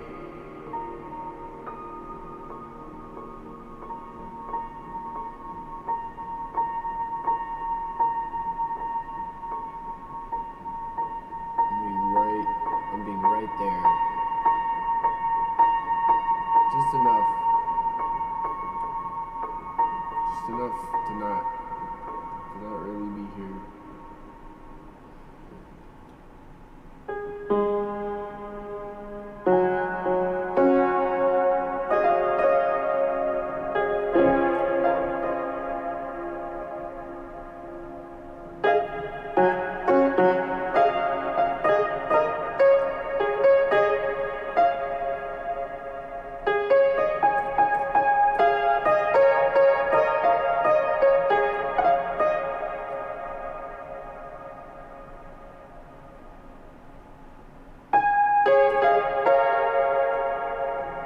No, Jabamba showed up, and then he was pointing out that, like, you weren't here, Cher wasn't here, the usual people weren't here.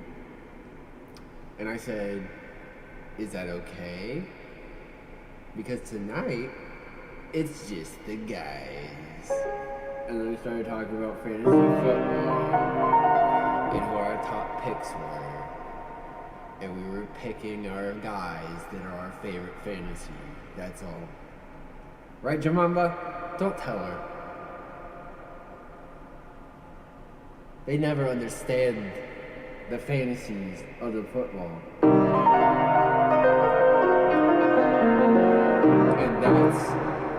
And that's live. And that, you can find that. You can rewind it and find that. Go ahead and listen to this a few times. Of course, you're needed. Your presence is delightful. It illuminates everyone's happiness indicators. They have built in to the walls of each home, of everyone else's home, and we all agreed not to tell you. I didn't want to say anything. I'm probably gonna get destroyed for this. Here's the thing. Everyone's in on this. We all have this in our home, this indicator that lets us know how you're feeling, but then like you don't have it, and then we can't talk about it. You are delightful. It's like you seem very nice. You seem like a very nice person to me.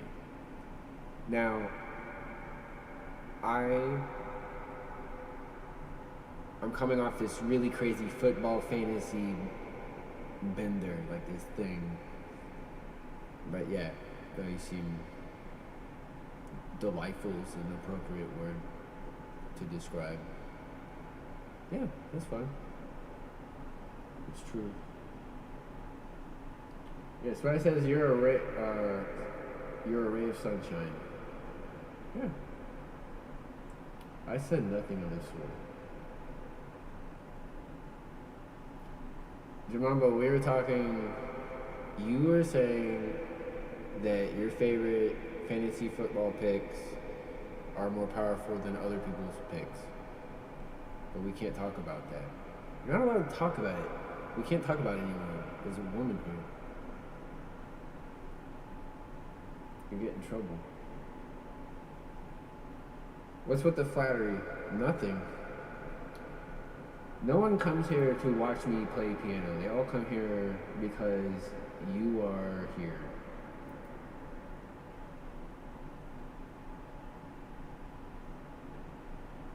And they want to know more about the lore of who you are.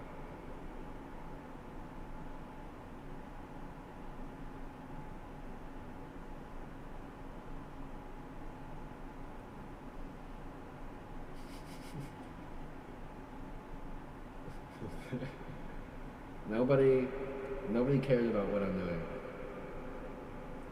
This is basically just your show now.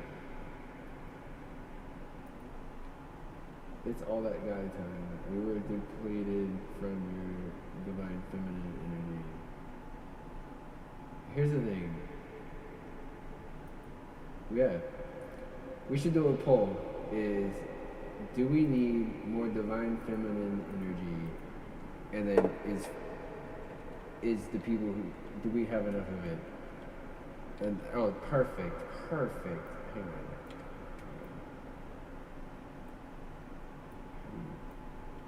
on. Perfect.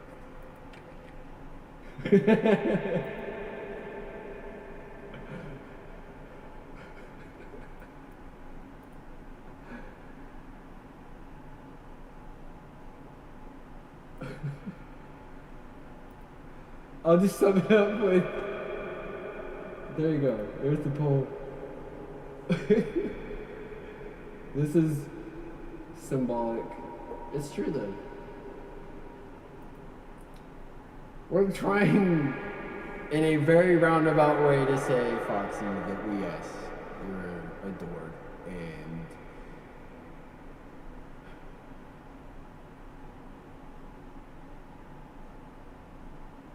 people are desperately in need of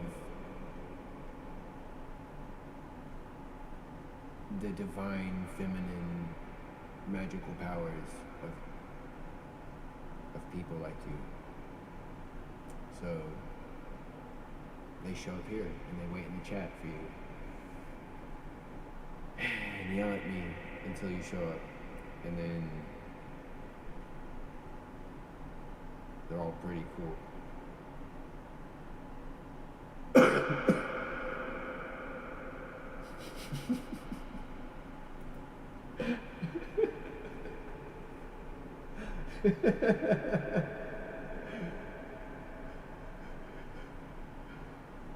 Protect Foxy at all costs, says Jemima. Indeed. Just the nail. I should just do more polls where it's just emojis. That should be like the only way I do polls is like with through emoji. I feel so much feeling, right? That's what we're doing. Is we're trying to bombard you with emotion and feeling. We're disrupting your. The meters are all going off right now that we have set up in our homes, in the walls. We know how you're feeling, but we need you to admit it. And that's why we sit here in this chat and wait for you to show up. We actually put on, all of this is just an elaborate scheme to help you develop personally and emotionally.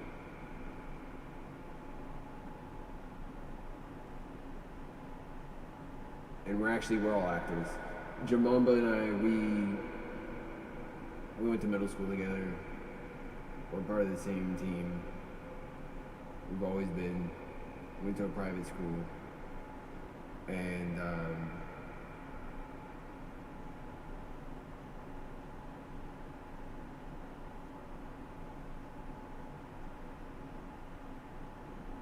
Smiley, I've lived next door to for 37 years, 39, I think, 38 years.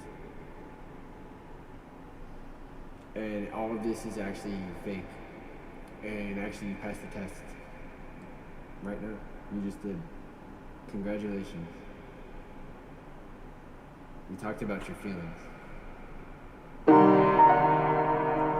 She talked about her feelings. What if there was a song for that or something? She did it. Foxy. Oh my God, Foxy, you did it. She talked about her feelings. She did it. She's talking about her feelings. Ooh.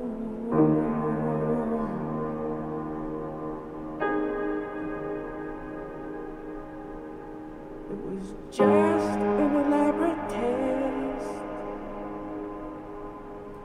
and now we know that you're the best.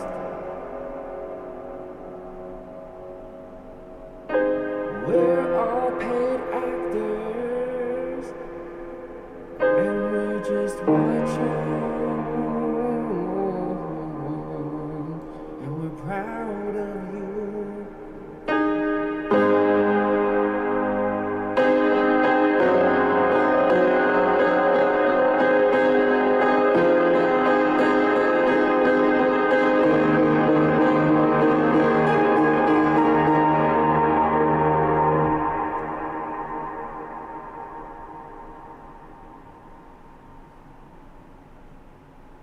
You talked about your feelings, so congratulations, you did it.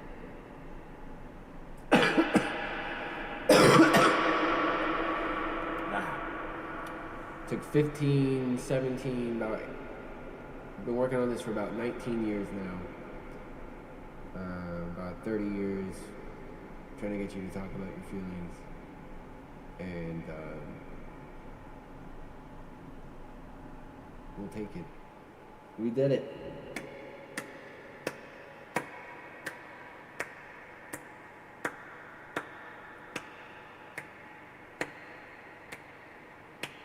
We did it! Guys, clap.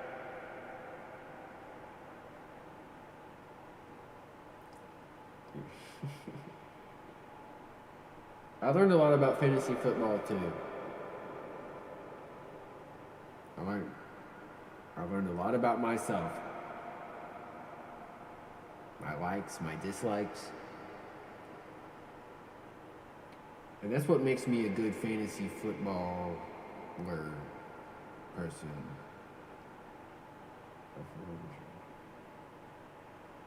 No one's talking about any. No. Your feelings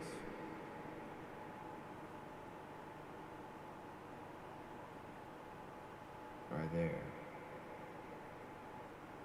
They're not your enemy.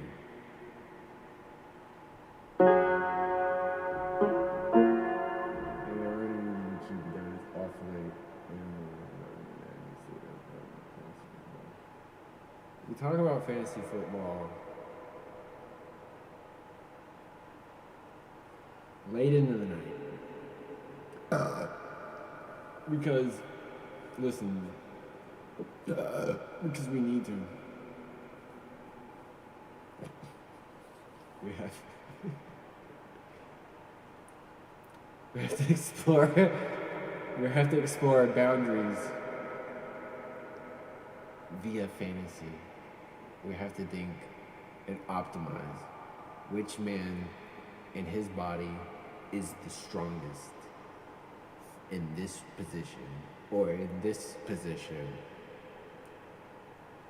And then when you take those men and you put them together and you see which one is the strongest man. One man.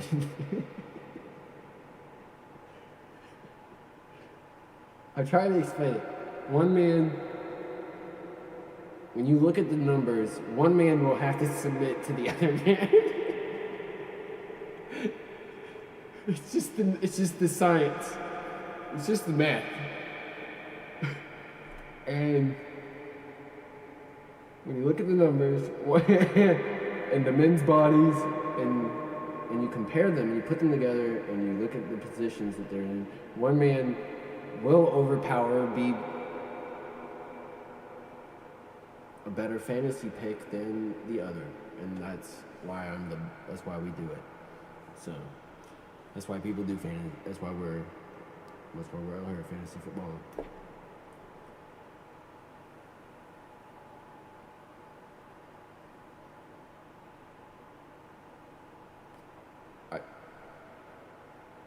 In the fantasy football room,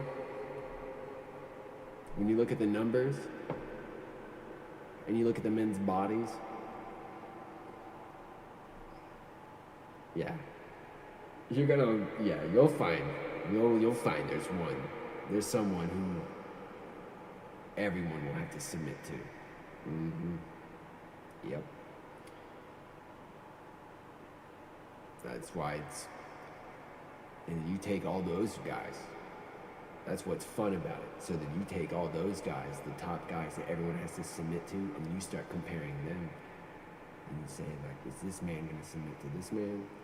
Is he going to be beneath him? And you and millions of other men spend a lot of mental energy and time devoted to finding out. That's why it's a fantasy, because ideally all these men would be together already, but you have to do it all in your head first. And then hopefully next year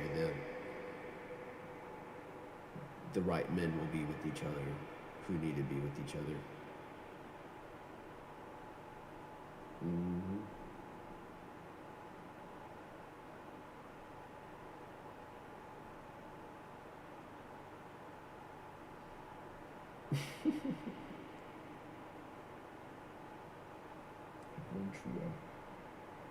I don't know what that means, but it translates that. But Jemima, I'm just explaining to Foxy that when you get together with the guys and you play fantasy football, like me and you were doing earlier,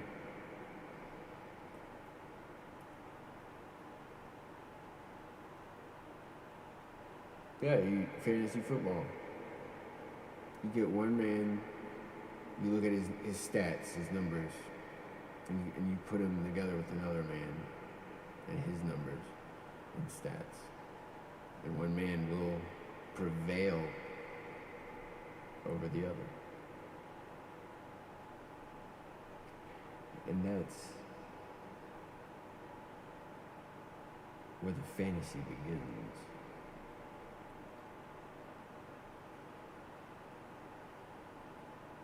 Why are y'all so confused? I cannot explain it any better or easier or more perfectly than I am right now. So I'm sorry. I'm not going to simplify it at all anymore. I will not elaborate. That's so funny that, can y'all see that it like translates this? See how it's like he wrote it as what? But then if I let go, it translates it. I can't read that. There's no, I don't know. Yeah, it's cool when I'm on here. If somebody comes in, it auto translates it for me. So I see, but on y'all's end, you wouldn't see it in your. What's up, Sizzle? How are you?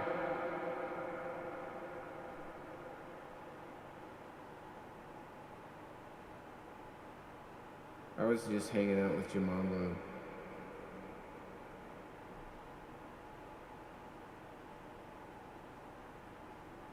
He was telling me his favorite fantasy picks, and we were just kind of going over things. Jamambo. That's a song, maybe. One day. I don't know. Yo, Sizzle, we love you and we missed you. Wait, you said what? No. Foxy, you don't listen. You and you're so emotional.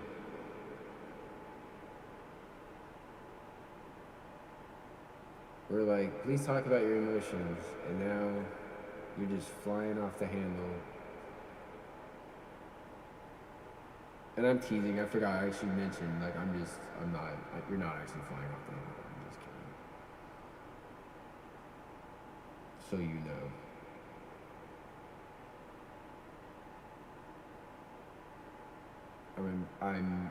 I'm just, all I'm implying with fantasy football is that millions of men devote a lot of time and energy to exploring the idea of which men and their bodies will dominate other men and their bodies, and which men will submit to which men, and then you fantasize about that with a bunch of other men, and you, I don't know, you talk about it. So like, you're making it sound weird. You're trying to make it sound weird. Like, I don't get what you're doing. No, don't leave. I was just kidding. Oh man.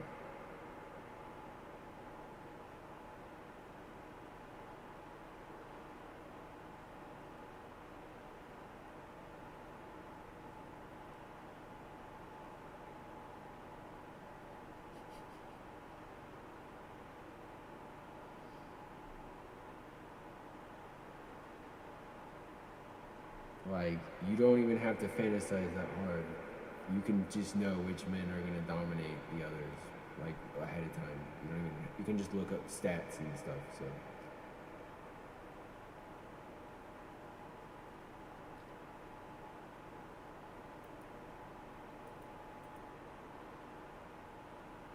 I don't think I was just joking, including you in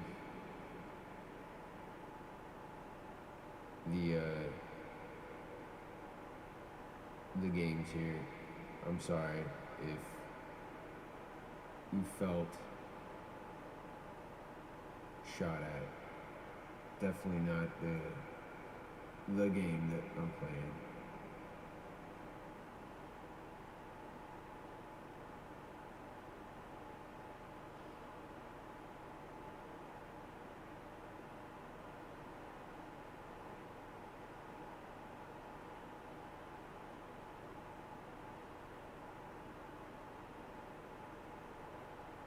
You asked what we were talking about. I was talking about fantasy football, and you seemed confused about what that was, and I was explaining it. And then, I don't know.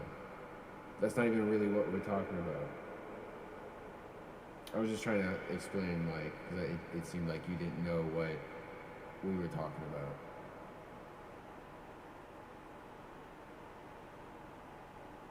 Nobody's tripping, Jamamba.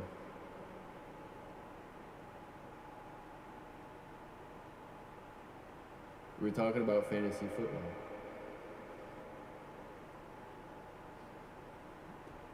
It's Justin the guys.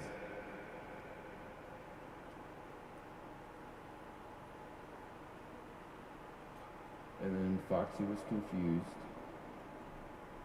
And I started explaining it.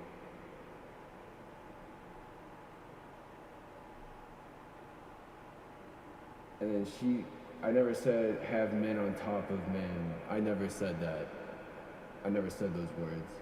So I don't know why you said that. So you seem confused about what I'm talking about. I'm just talking about fantasy football.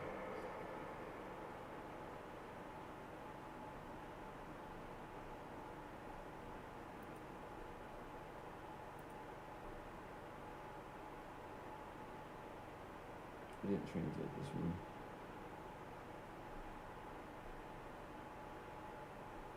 So I'm not making it sound weird.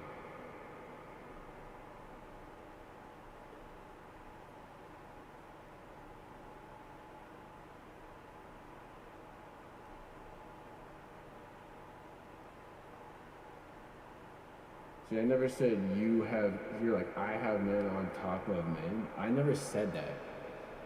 I don't know what.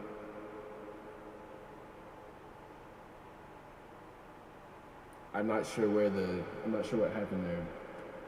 But yeah, nobody was like talking about you having anything to do with men in any way at all. Oh no, wait, that was not. I don't know where that's coming from. I was just reiterating and explaining what you had missed, and that what you had missed was we were talking about this thing called fantasy football. Nobody was like accusing you of anything, and then I made a joke. And all I said was, you're making it sound weird. And I was just kind of teasing. I'm sorry. Did that hurt your feelings? Or I don't know. So you're asking, what does dominate? Again, I never said that it had anything to do with it, so I don't know. So I'm sorry for the confusion.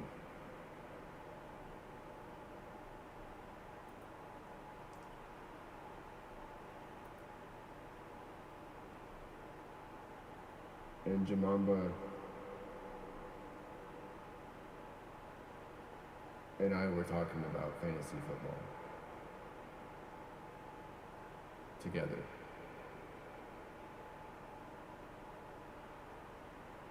That's all.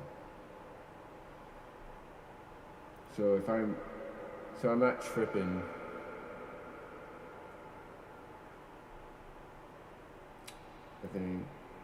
I think y'all aren't trying very hard to know what's going on.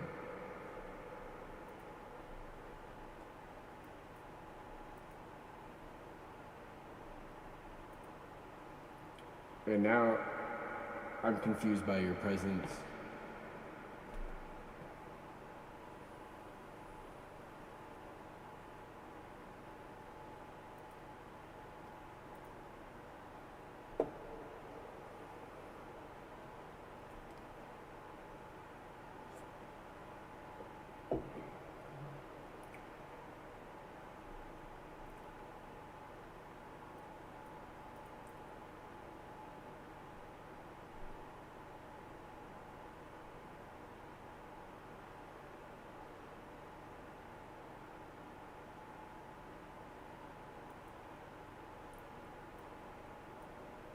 Why doesn't it show the whole poll?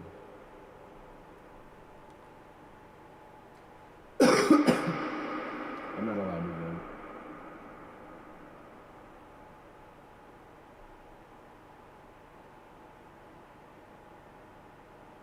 See, what are y'all doing here? Like, what did y'all do?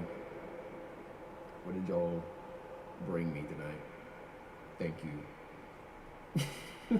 Thank you so much. Y'all are fucking rad. Thank you.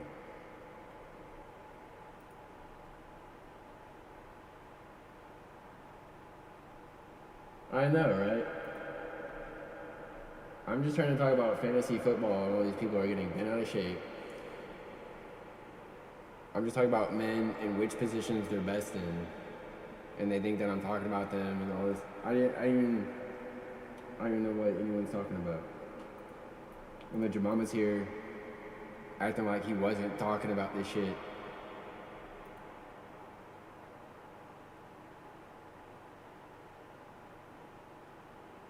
Okay, I'm sorry for like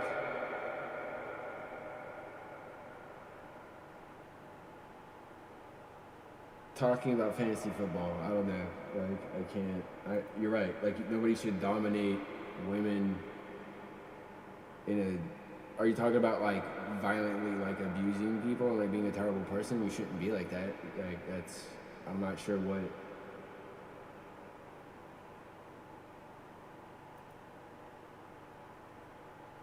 That has to do with fantasy football. We're talking about fantasy football. This is for the guys. So like I don't think we're like talking about the same thing at the moment. I don't know. I think there's some confusion here.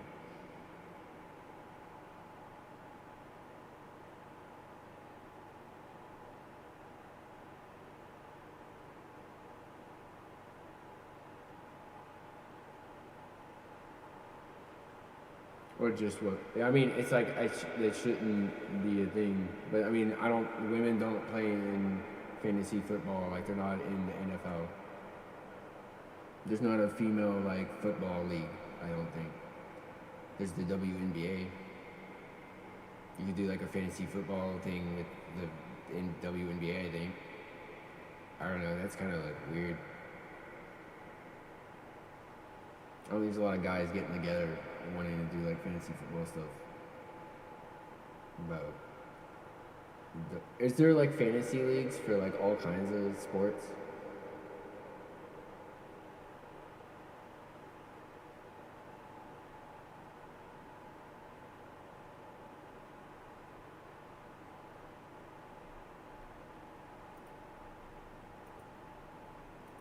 Yeah, I don't think anyone's trying to talk about anything traumatic or like terrible in that sense.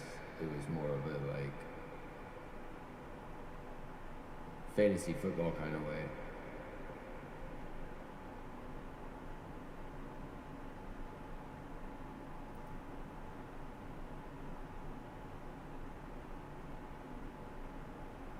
I don't know if she's even still here. I think she left. I don't know.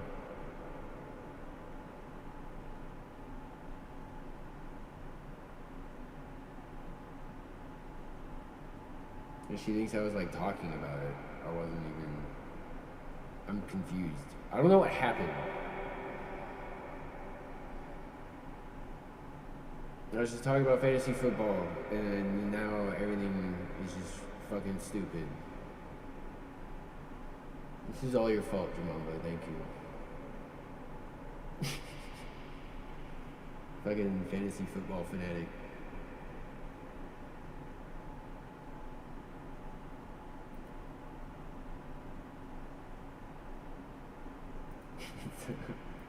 It's all fun and games until men start talking about their fantasies.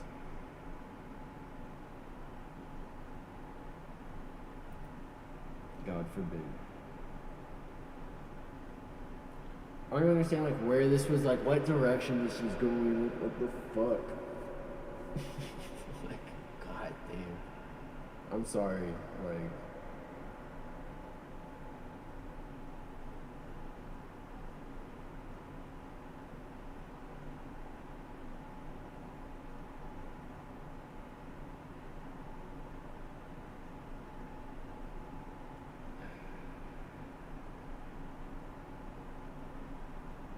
fucked up.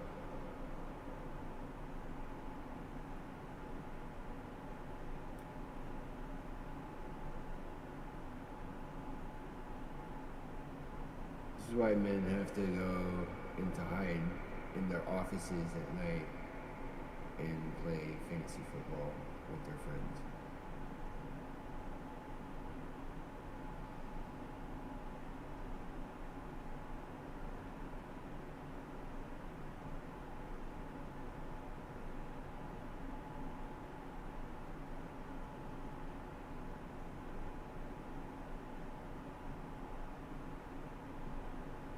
Confusion.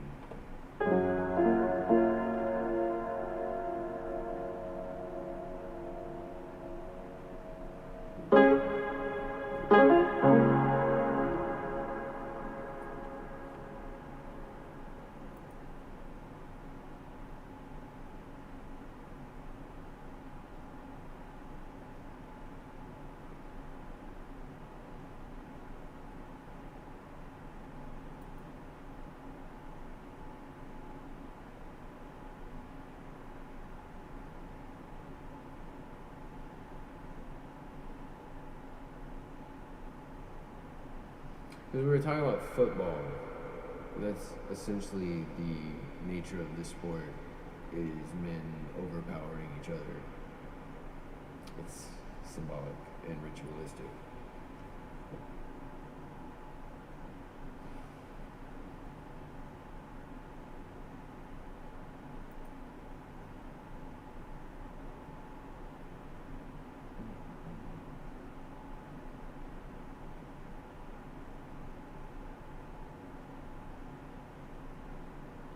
So, 75%. It's changing. The world is changing. It was 100%.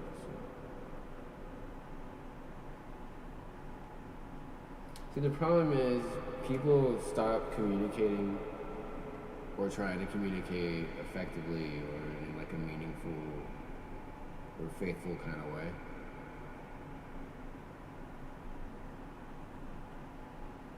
I'm just confused by like what present, like what, like I'm doing a show. I'm clearly just joking, having fun.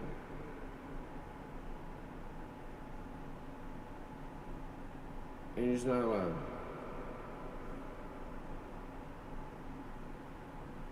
And it's like, what value do you bring? Like, what are you? Why are you here? If you're gonna just like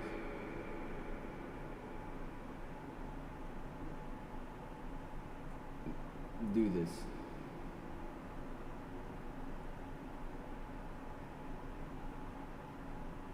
Like, what am I supposed to do or be if I can't?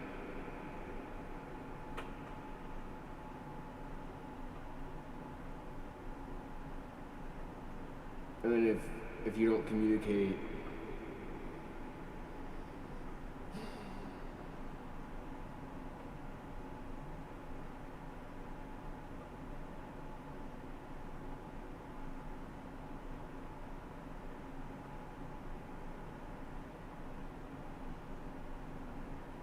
I'm confused about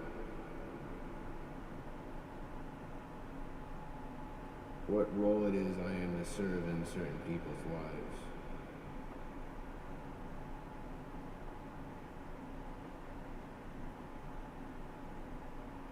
And when you can't like respect me enough to just like communicate like basic things or like pause before like completely misinterpreting everything going on.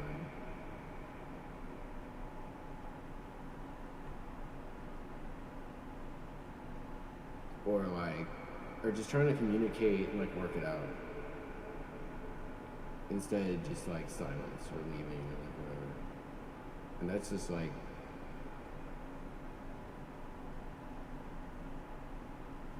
I'm still here willing, and I'm communicating to, like, I'm willing to, like, land on truth.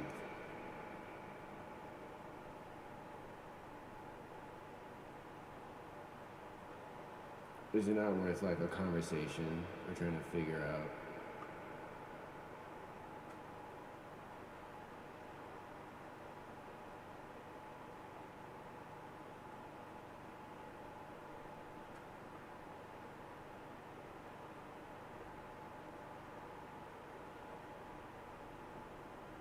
What is this?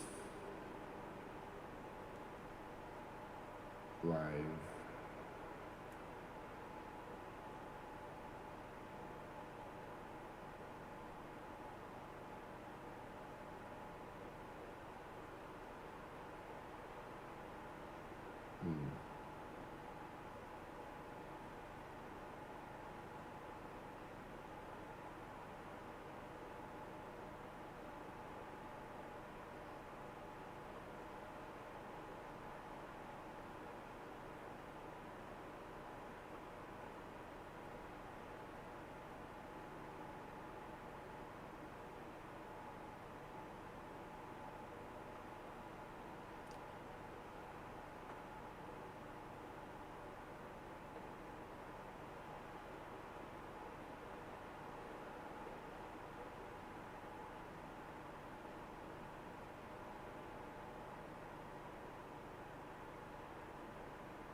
You don't respect me enough to seek clarification.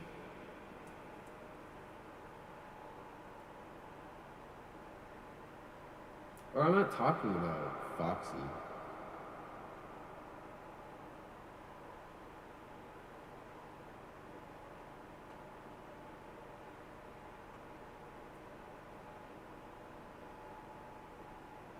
It seems like it would apply, but I don't know what I'm talking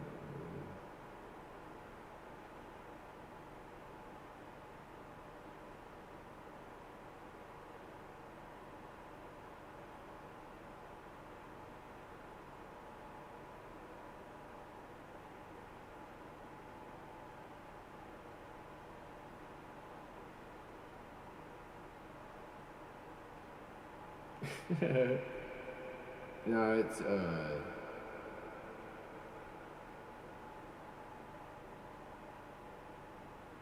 I guess it's like necessary. I don't know.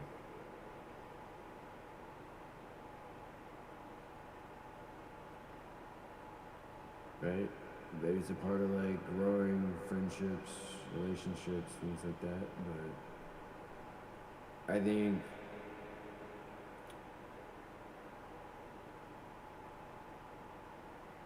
if people come in your life but can only show up for themselves at your expense,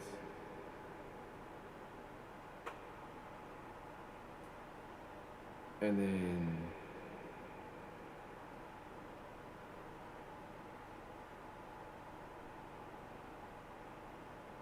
withdraw or fail to communicate when you point out that there are inconsistencies and gaps in how they perceive you,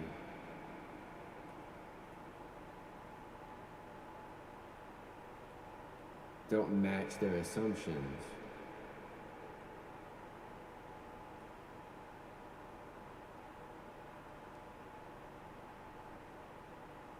It's like people leave. To me, it shows like it just proves you're never like about my shit.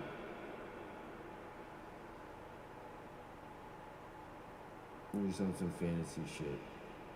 Some fantasy football shit.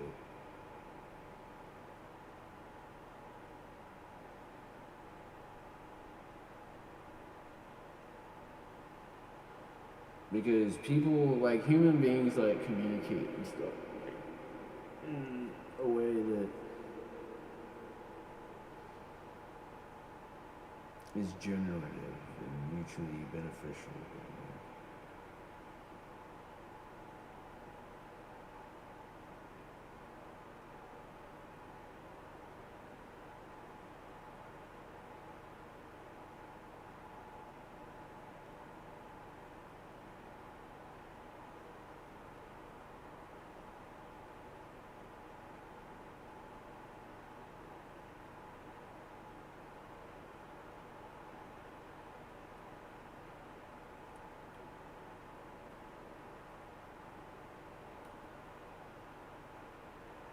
And I'm not talking about anyone in particular.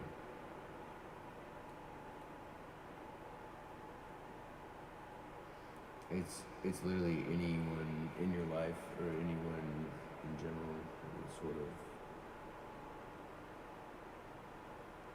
has to come and interrupt you in the middle of your shit. And then once you're apparently destabilized, then they leave.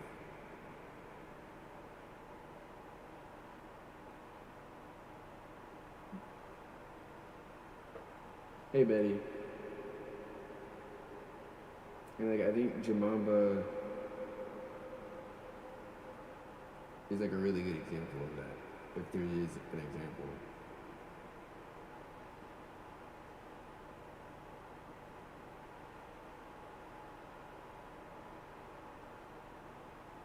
But there's like shit tons of people like that.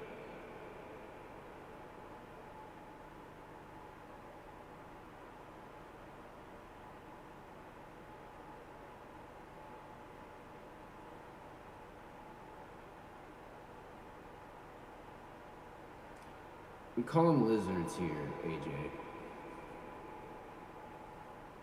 And I wouldn't say Foxy is anywhere near that. So that's why I didn't feel, that's what I'm saying. Like, I'm not talking about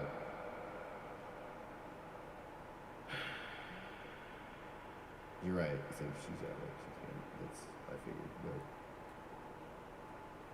But I think that is just a miscommunication of some sort. And that's troubling, and I'm sorry if that touched into some category of trauma that you didn't want to get into. So I'm so sorry about that. That's not where. But it's like the reaction, it's like, I don't know, the lack of effort to communicate or understand or clarify or come to like a point where you're not assuming that the other person was trying to like hurt you, or that it's like worth staying like angry about. That there's a way of like communicating and understanding the situation or things that are going on. But if you just abandon that altogether and you just say fuck you and you just don't ever talk to the person again, and it's kind of like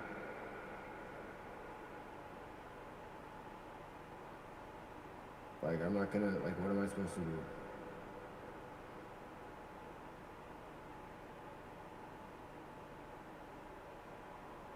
Like, I think Foxy knows nobody was trying to, like, talk shit or anything like that. And nobody was, like, but, yeah, it's like,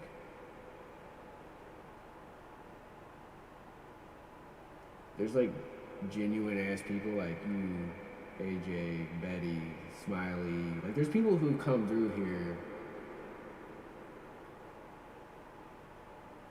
who realize there's like a person here who's trying to, like, maybe not at this exact second or whatever, but a lot of it's like trying to like fucking do something, trying to like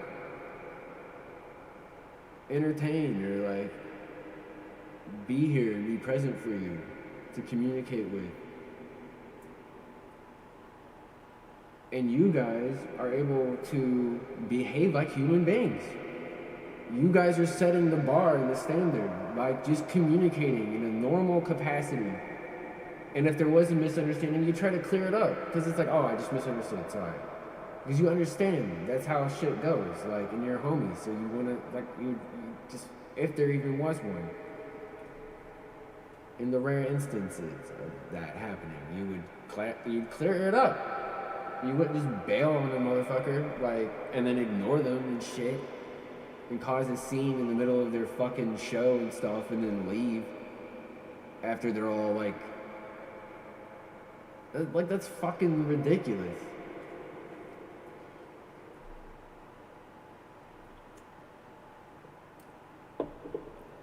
It's like it's like y'all. There's people like who don't do that, and it's like you guys. Like, I see you guys. Like,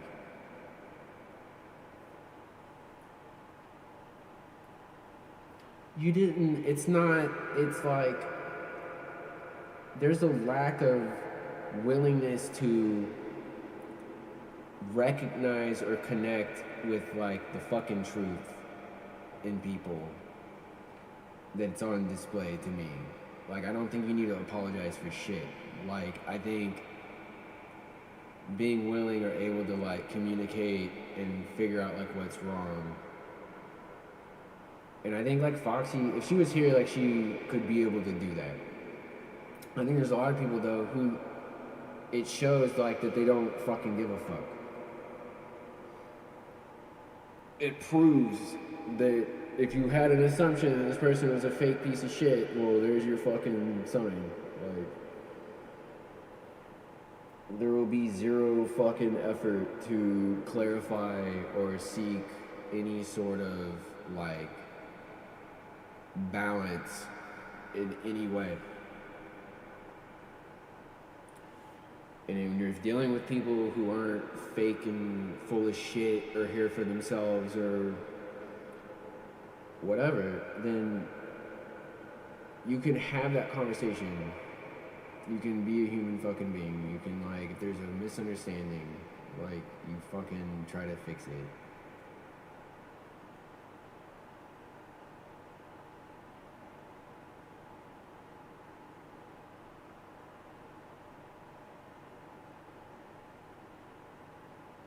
That shit's just wild to me.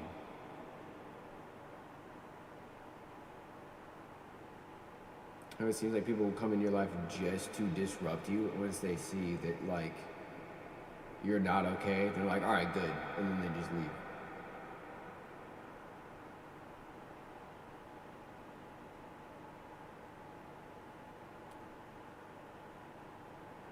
And then doing this show is like taught me a lot of shit about people.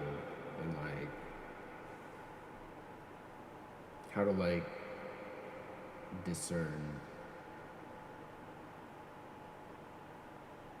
Because nobody's perfect. It's not that. And you can't just go based on who's nice to you either. Who says nice things. Fucking shitty ass people, scumbag people, know that if they say nice shit, you're less likely to call them out or ignore the scummy ass bullshit that they fucking do right in your face. So you can't go just based on like nice shit, but people say nice shit. And then people who are nice, who are great friends, might say some stuff you don't want to fucking hear sometimes. But they're saying it because they're your fucking homie. And they care about you. So you can't just like go like that. And I think the true test is like when you fuck up, because you will, because you're human, how does the other person respond to that?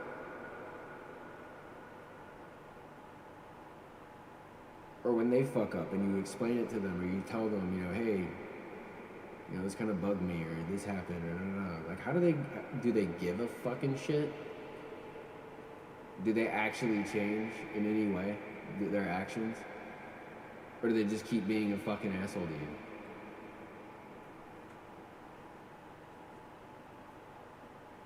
You know, it's like,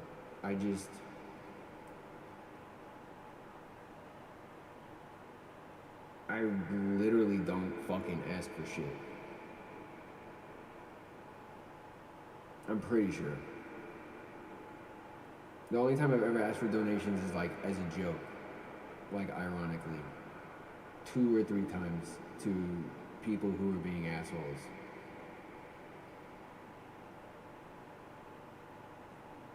I don't think I've ever literally asked for fucking anything.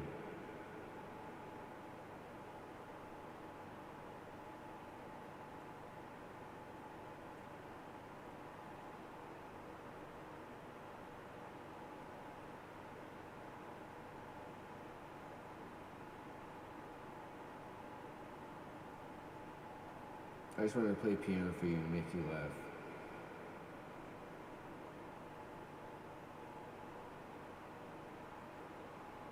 Then you have to contort and twist and recontextualize me and bend me and fuck with me and lie to me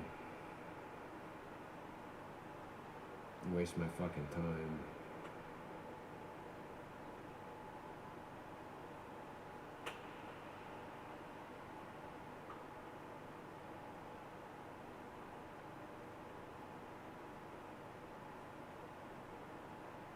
You can't just like let a motherfucker play piano. Y'all gotta try and steal it. You gotta take it away from him. Some random fucking guy who just wants to play piano. It's just too much for your fucking brain. You can't just get along.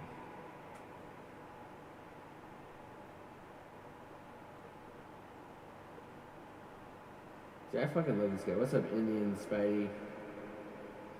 You want to play for Elise? Do you know her? Personally?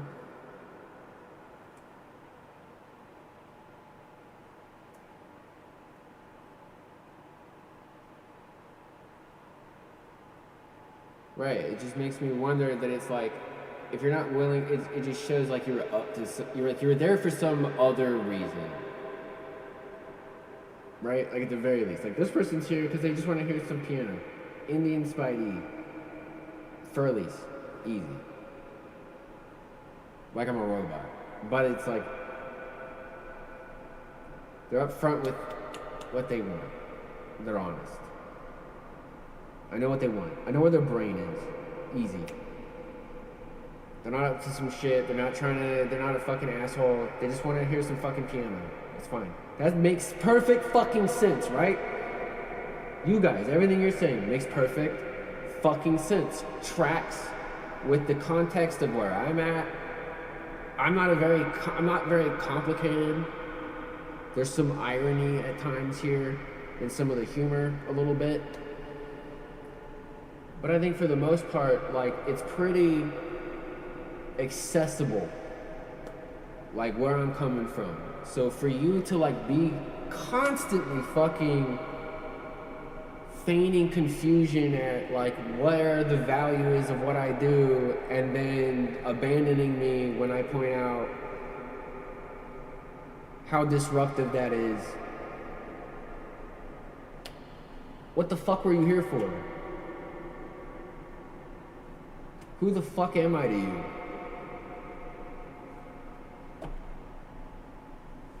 It's ridiculous.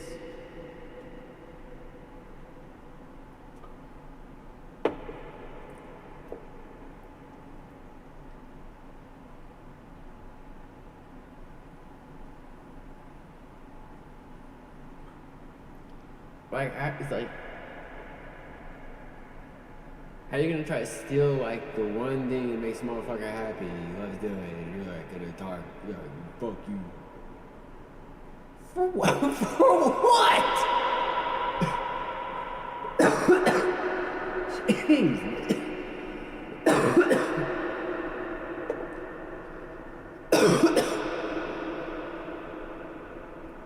Just looking for some bullshit to get fucking mad about.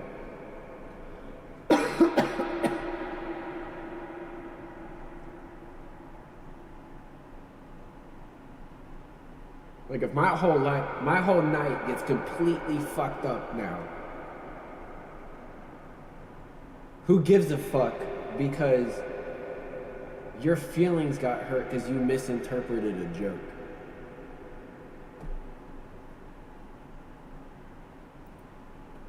That's fucking wild as fuck.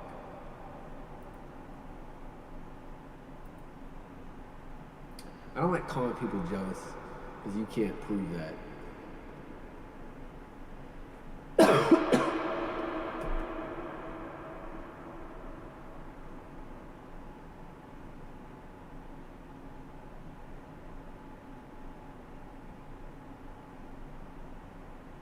If there's something they want to tear down,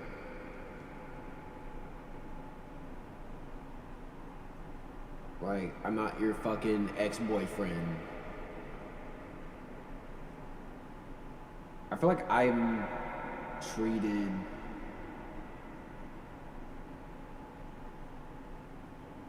like the worst thing that people fucking hate sometimes. like onto me. Like you take all the like shitty things you never got to express or feel completely towards a certain like type of person you hate, and then you're putting that shit on me and like attacking me.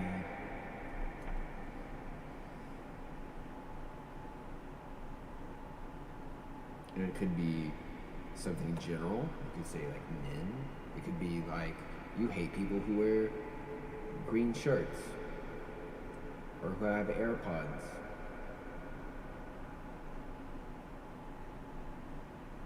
Doesn't matter. You're depriving that person their humanity. It's fucked up.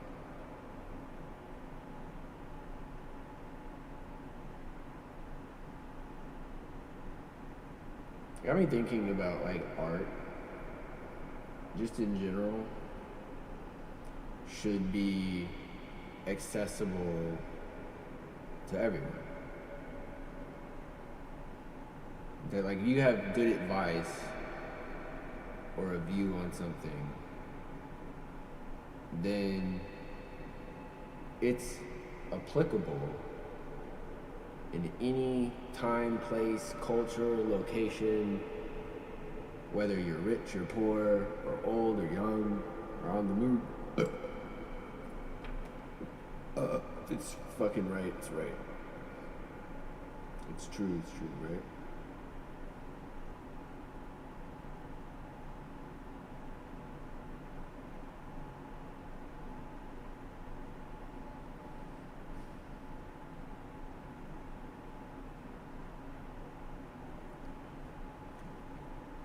And the same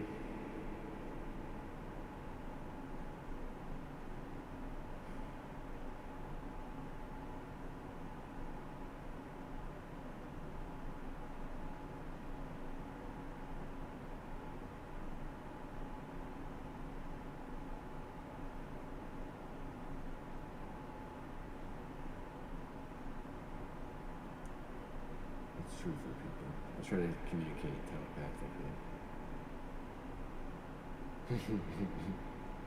I don't know if y'all can read minds when I was saying it. A lot of people are psychic too, I think, by the way.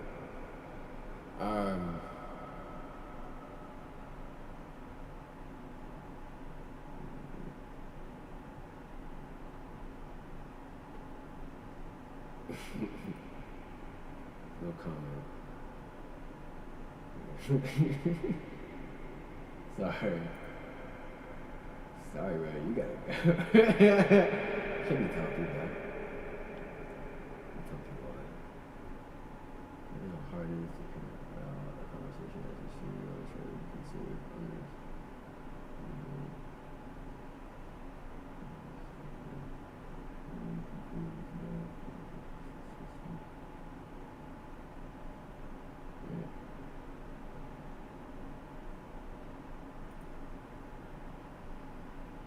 I'm like,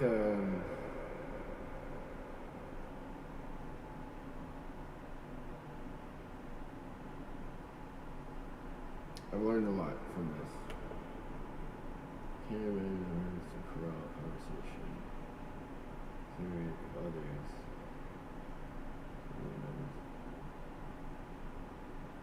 I mean, it's like you shouldn't be like a piece of shit, right? But I think like there are people who intentionally and deliberately like they fixate on an interpretation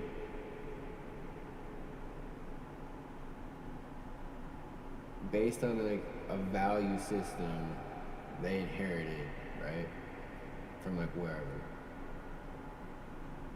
And then they're fully locked in, 100% committed to witnessing the world and like people as that and in that way.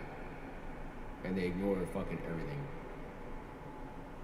And then even when they're shown proof that they're wrong, they literally can't believe it. and will reinterpret it or dismiss it or like cope in some way. But it's like right and wrong doesn't begin and end with your favorite group of people.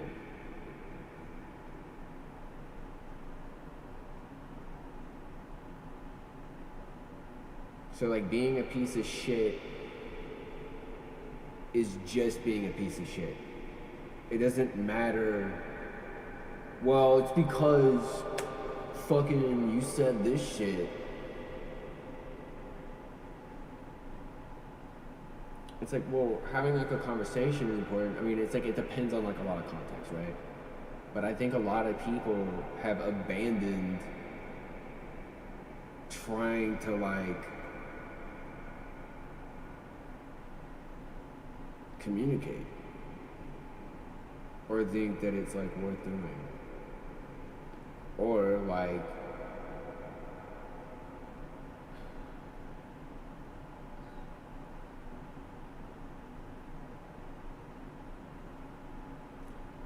you're just a fantasy character to people, and it's like you can do it to people and not even like realize you're fucking doing it. And in its extreme form, it's like prejudice, right? It's horrible, nasty. Why? Why is it bad? Is it bad because it's happening to you and your friends? No.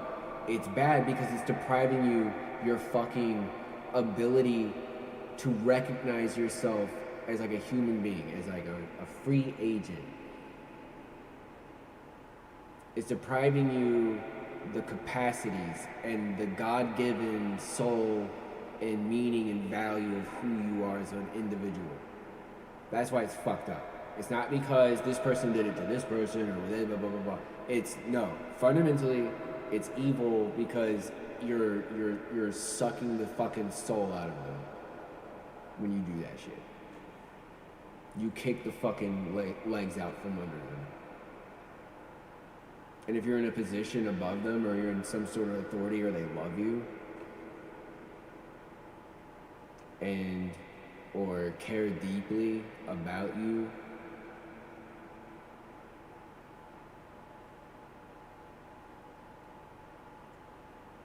and you just completely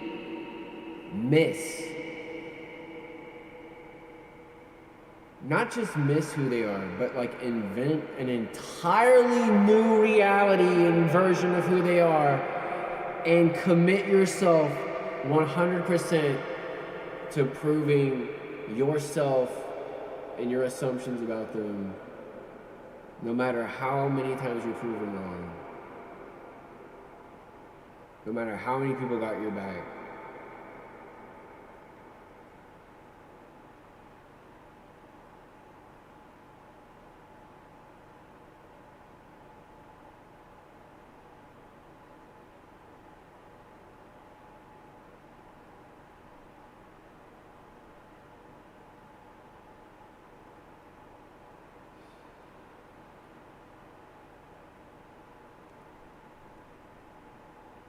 You're just a cartoon character to people.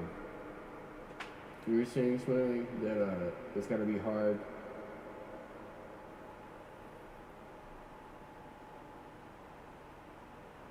Yeah, I mean, it's like, it's all of it.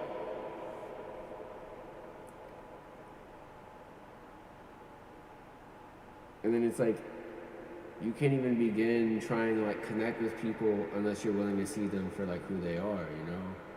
And everyone's like on the same page and it's trying to be themselves, and it's like being authentic and feel safe, and like trust is like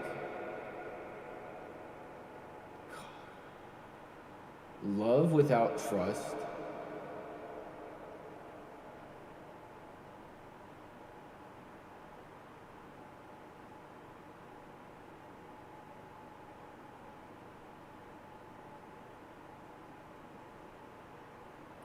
I always say is that just like affection, or that's just like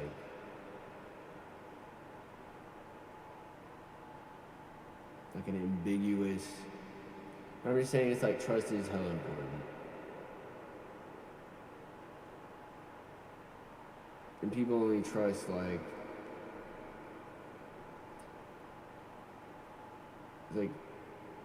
certain things, but it's like being able to like communicate and be yourself and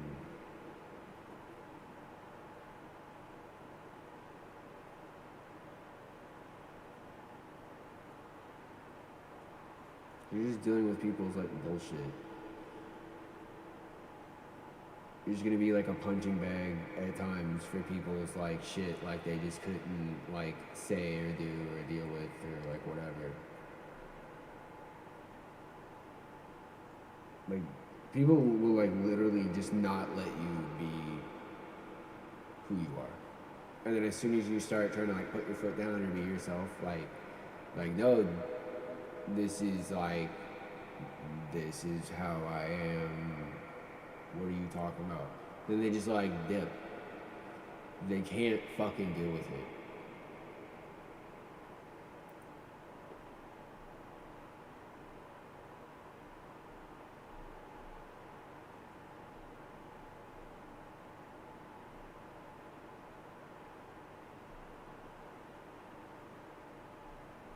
Right? What I'm just saying is like when you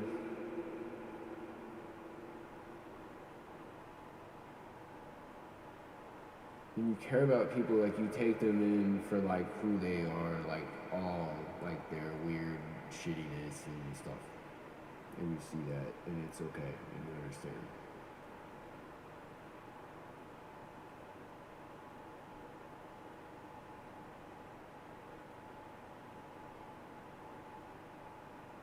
It's how you like are willing to work on that and deal with it, and like finding somebody who's like worth going through that with. You know, you're going to go through shit.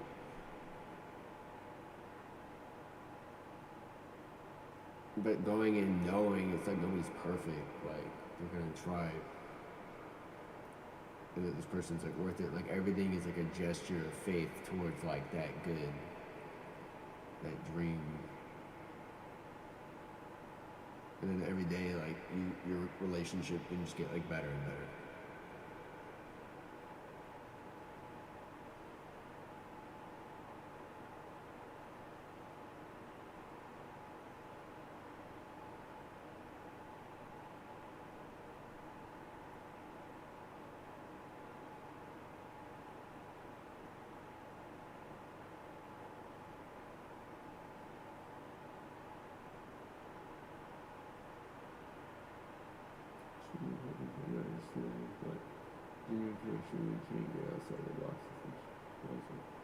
Right?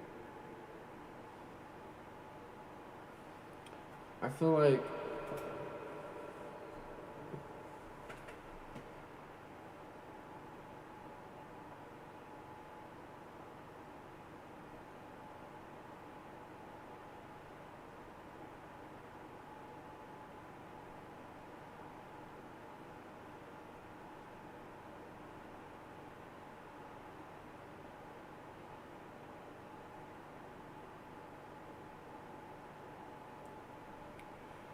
saying you care about somebody but you don't respect them.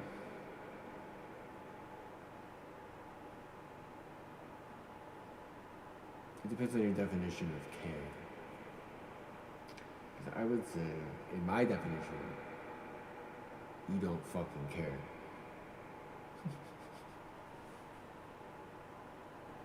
You're concerned with how you can define and control like another person, in what role or like what good they can serve you in your plan and how they fit into your life.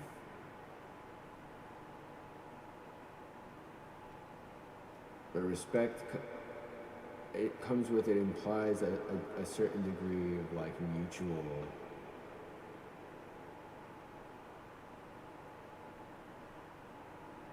awareness and like respect for each other, or respect, or it's like that my definition sucks. It's like a mutual awareness and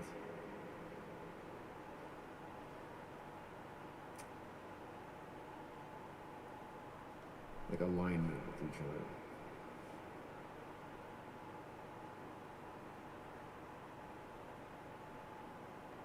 Like spiritually, emotionally, mentally, physically.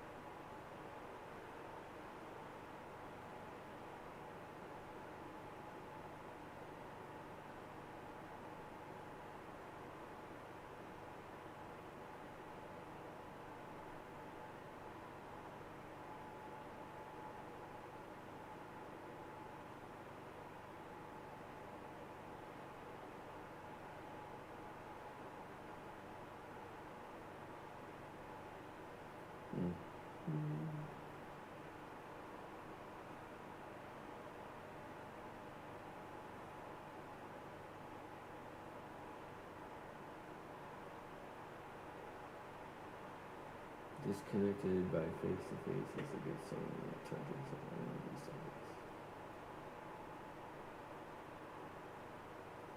It's weird how being psychic works. It's crazy. It's like, so for instance, right? It's like I don't even want to play piano now. All the fun that there was or is to or value, and this is, I'm just joking. I'm gonna play, but it's because I have to activate this defense mechanism, this cope mechanism, my copium. No, I had to realize something. That if I depend on people showing up for me and being consistent,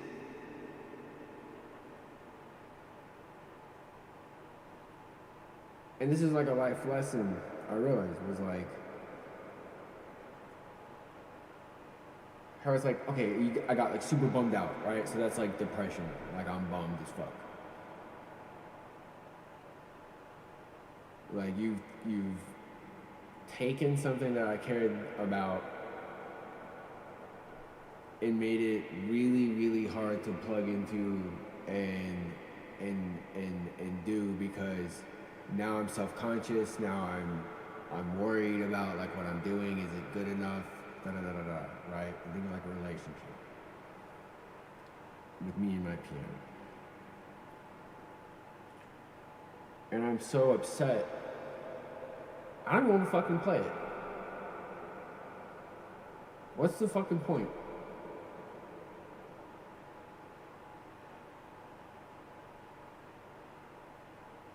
But the show must go on.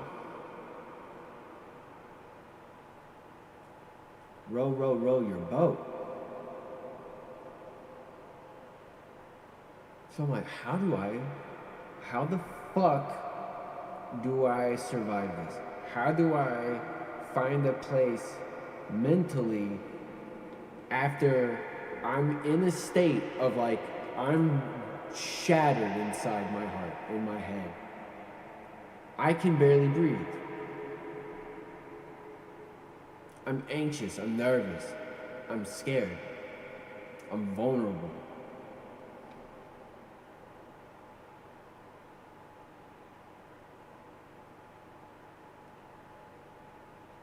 I'm hurt.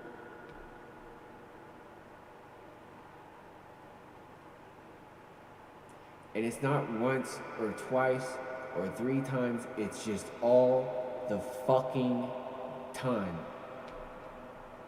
And whether it's on purpose or not or whatever, you can wind up in a state where you just don't want to fucking do it anymore.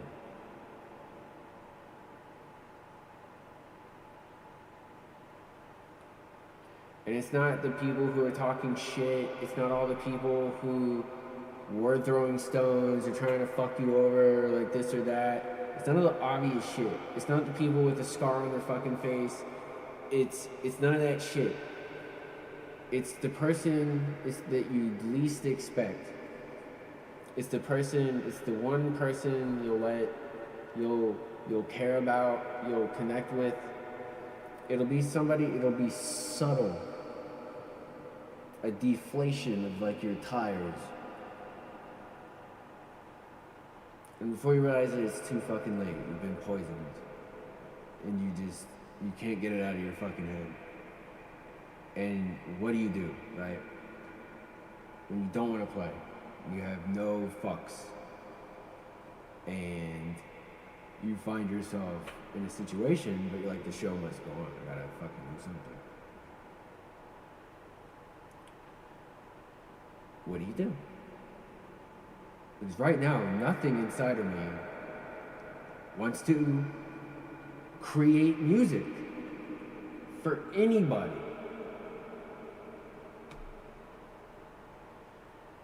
Because who the fuck am I?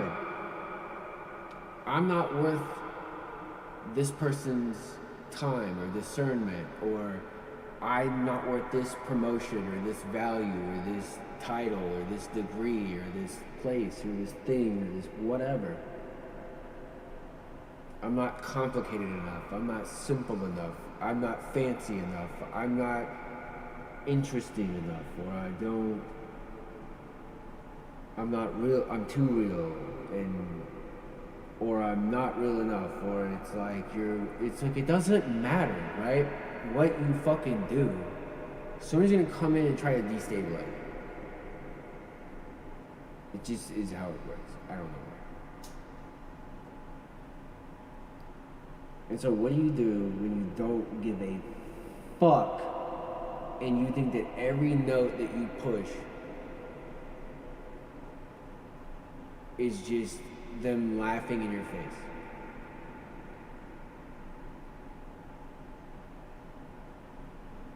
Where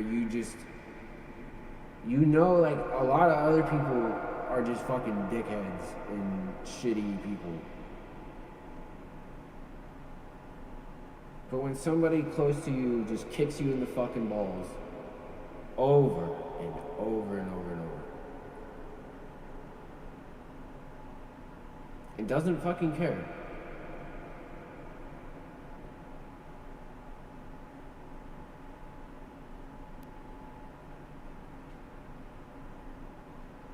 you have to figure out, and you have to tap into something, a truth, that's bigger than all this bullshit.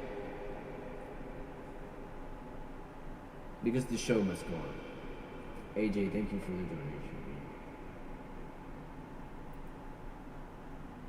It must have been a problem at the post office or something.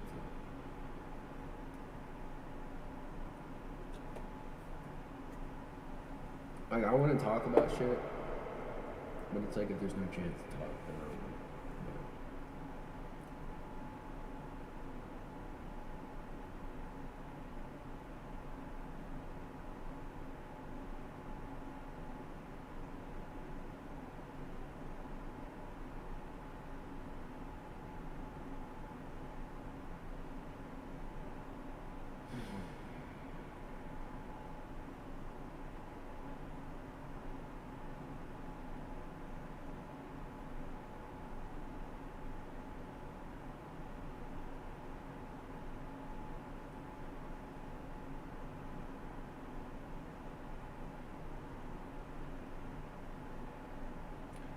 How do you go?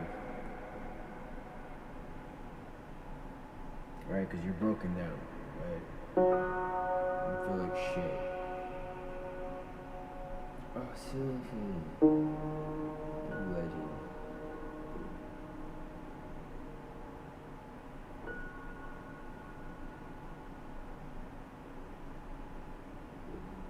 Very good.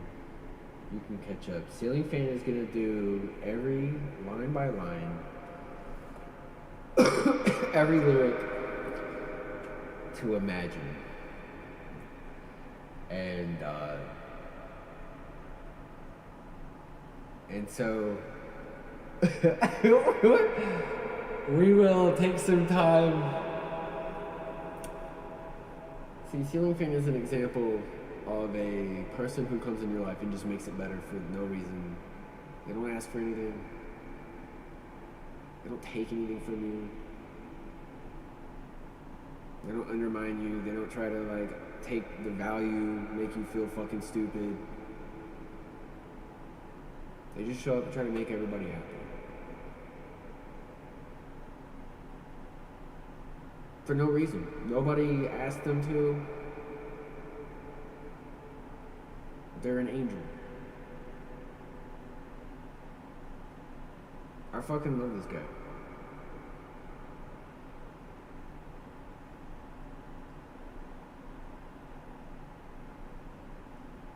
It's like the opposite of like what I was talking about, right? There's people like him. Or them, I don't know. I'm sorry. But I'm just saying. Whoever you are. Whoever you are, ceiling fan. You're an angel. I'll let him go for a second. Hang on. Just if you want Smiley, you can go back and watch. But basically, I don't know. Oh, what I was saying is like, what do you do when somebody? I want to let him keep going. I don't want to interrupt. Can y'all see it in the thing? Oh, yeah.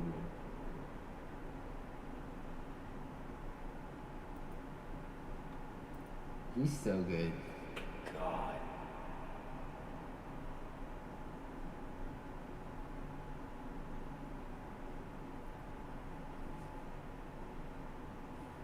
He's so funny. He's incredible.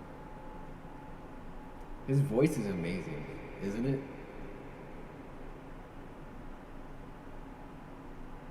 I love this part so much. Here we go.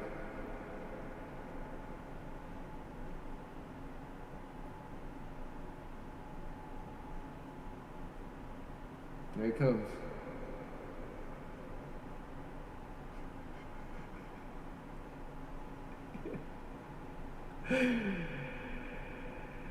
So, here we go.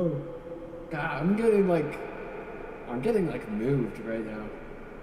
God, he's so fucking good. He's tiny.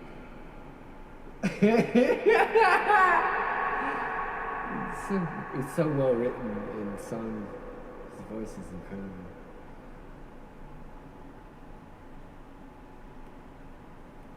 Akron, thank you.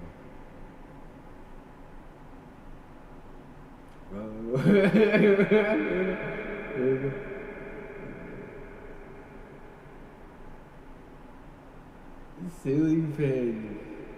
Everybody. Round of applause for ceiling fan. Thank you. Thank you. Ceiling fan, everybody. Hello.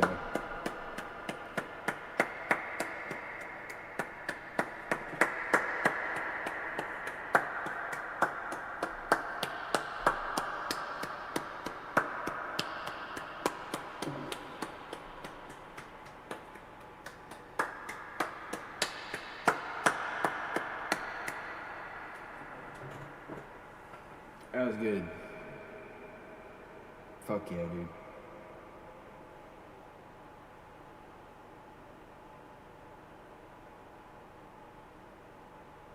Thank you, ceiling fan.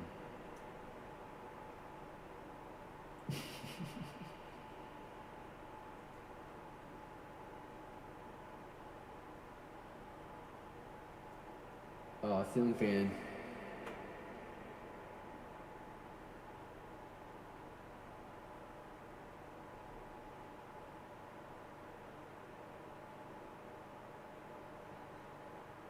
You're amazing. We love you, ceiling fan. We don't know you. You are a complete stranger. And you've proven it tonight, my friend. Cheers.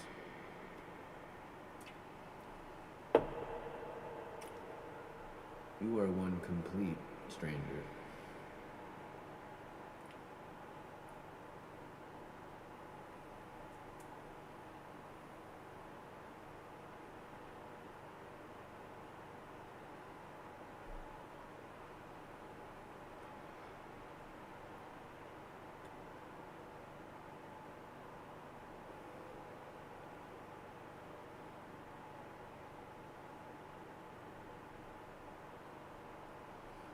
It's just me here being a person who, again, it's like, it's so funny. This is, and let me show you something. Watch. So this is what trauma is, right? So I want to make a joke. I want to be funny. But now I'm nervous that the next joke I make, someone's going to get, take it the wrong way and get offended, and I'm going to feel terrible, and it's going to throw everything off, and, you know, the whole thing, everything should actually just revolve around the person with, the weakest emotional character available at that moment.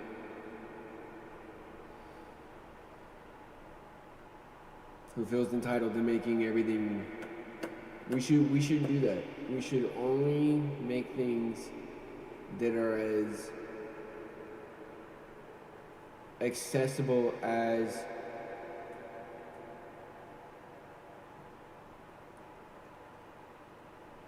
whoever the person in the room is that wants the least to understand. We should cater to that person.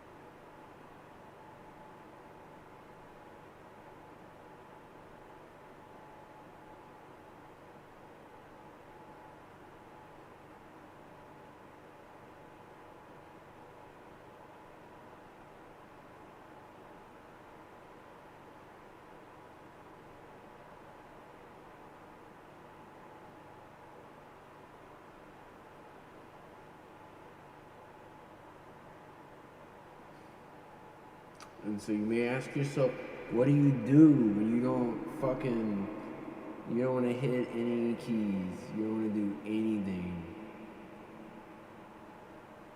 Every move you make echoes the sentiments of people that you value.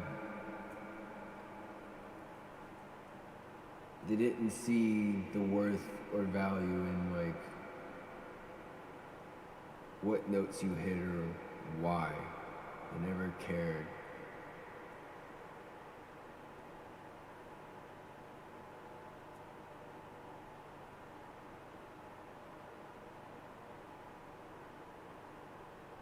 It was never gonna be enough, no matter what you do.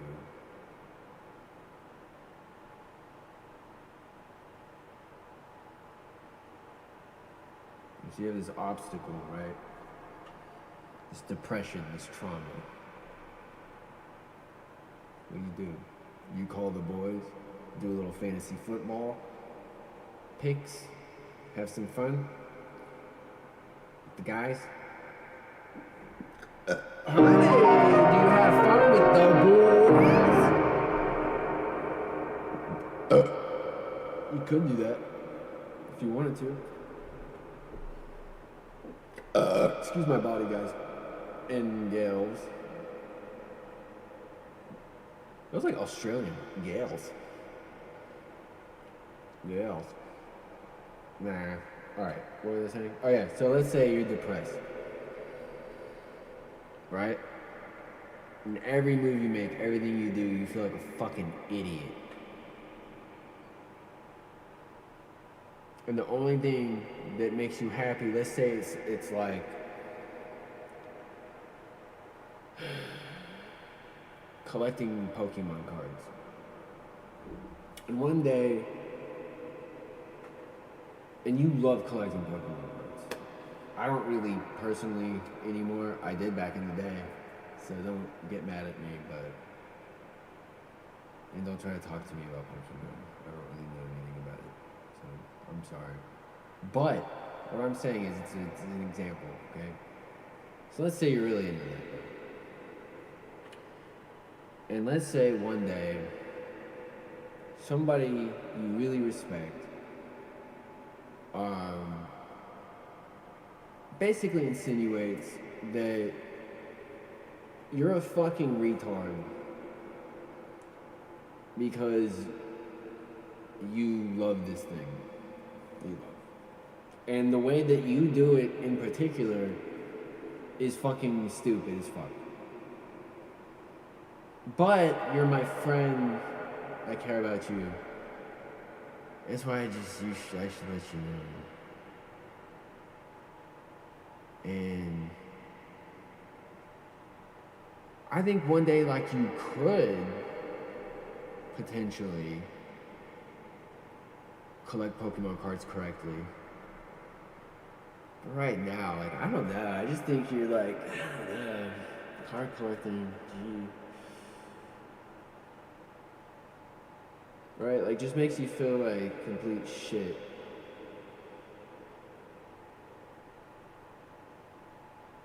And you're depressed, right? Because this person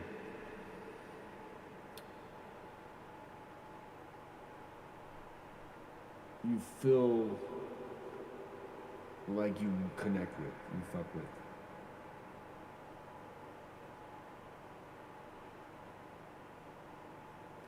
with. Who's John Lennon?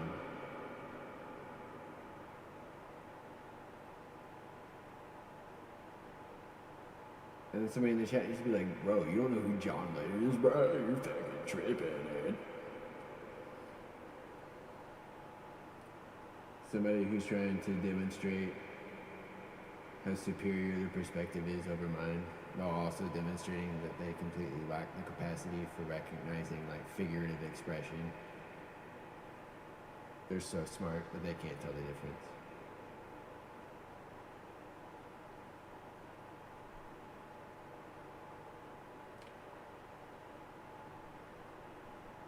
AJ, wait, you don't know who John Lennon is, dude? What? You were just singing it, man.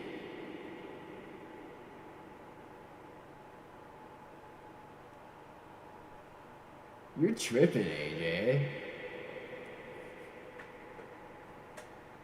I'm just pretending to be a scumbag. I'm sorry, AJ. I'm just kidding.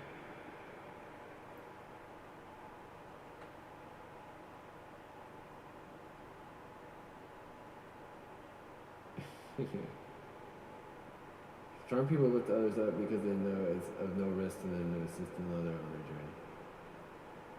Right? Or they know, right, yeah. No, you nailed it. You nailed that. For sure. I was gonna, yeah.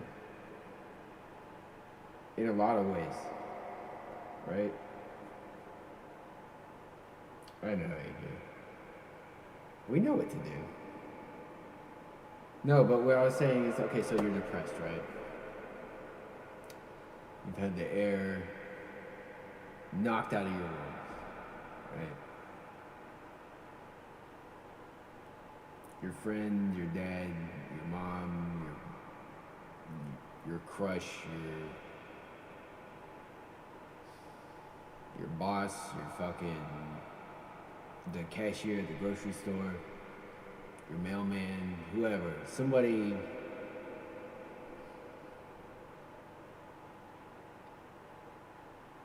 you respect.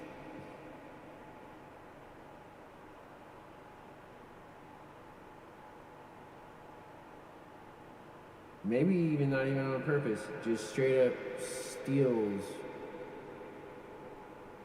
the desire to breathe from you.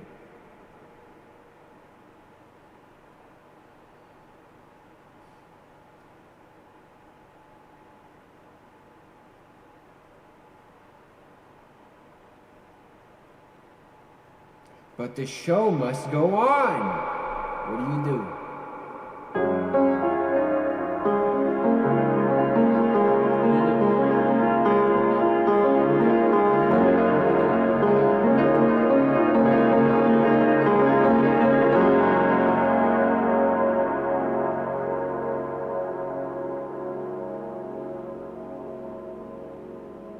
Because I had to think like, okay, I kept waking up, and it's still just the next day, and I'm still just this fucking guy, and it's this guy has to still just be me.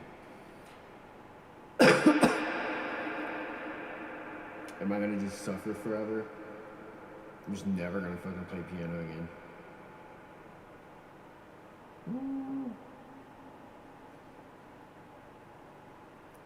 Suddenly, I'm like,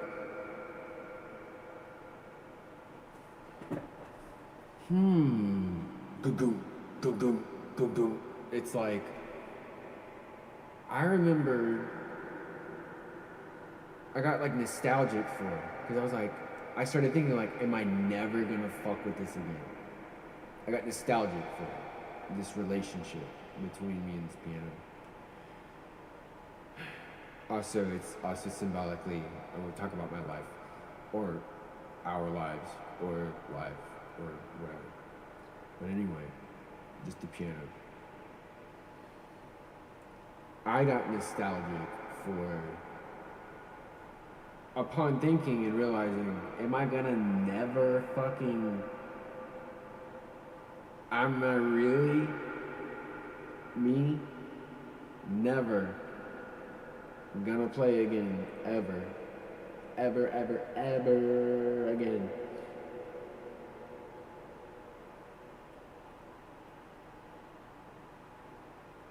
Me.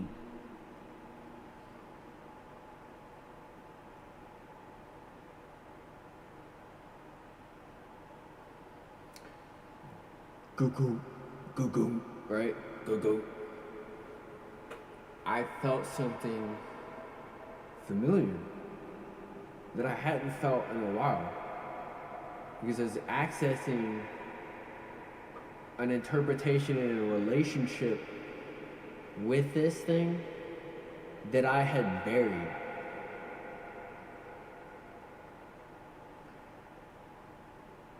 Because what you witness, me playing the piano, all this shit, isn't like where it started.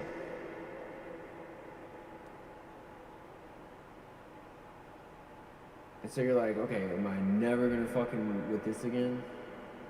So you feel like you don't ever want to, but the show must go on.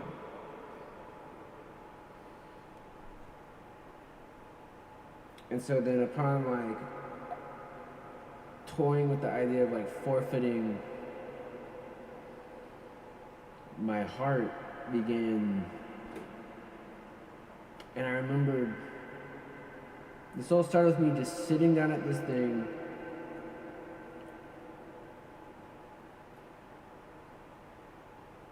and just having fun with it. That I just thought it was like cool. And every little thing that I play and do is meaningful to me because it's like something like I found on here myself.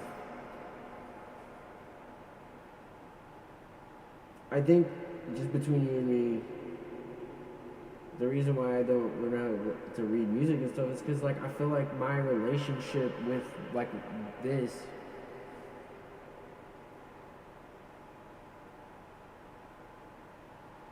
especially at this point is like I'm nostalgic for like my whole life is on here because I've been fucking with this for so long.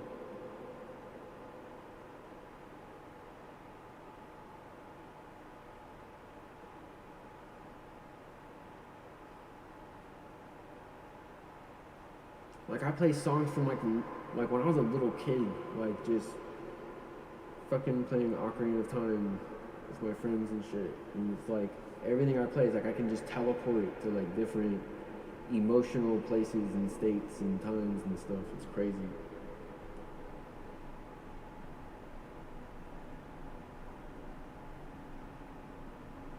through music.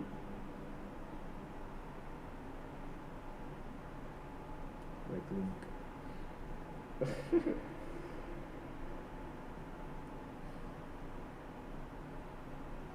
So what happens when somebody makes you think that, like,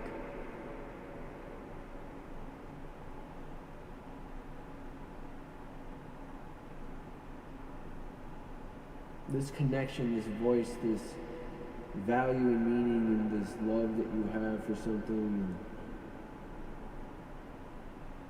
this scrapbook of like all your memories and experiences and loves and fears and everything that you are as a human being,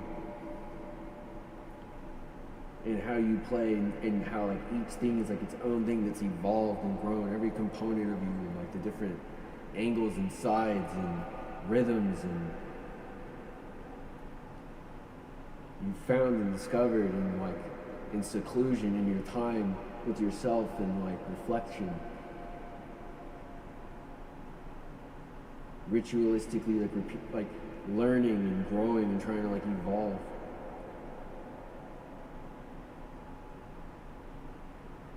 What do you do when somebody crushes your fucking heart?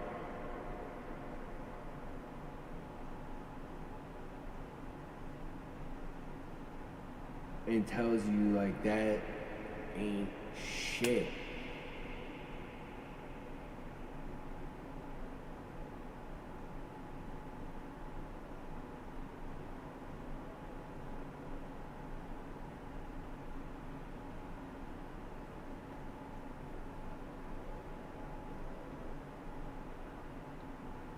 But the show must go on. What do?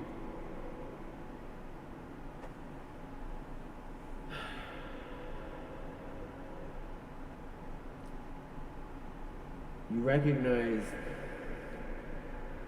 that before anyone showed up and told you your shit was cool or not cool or changed their life or means everything to them or sucks ass or whatever,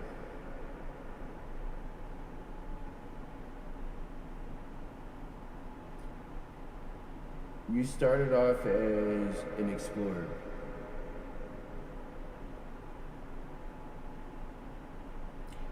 As a dreamer who has the audacity to think and believe in the optimism they have for what they find and discover, to believe that that's like meaningful, to care about like what's close to you, like to what you discover and like what you find.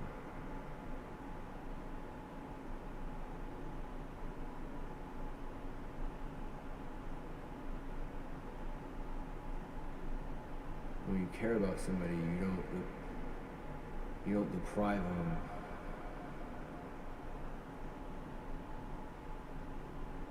of their access to their scrapbook, to their identity.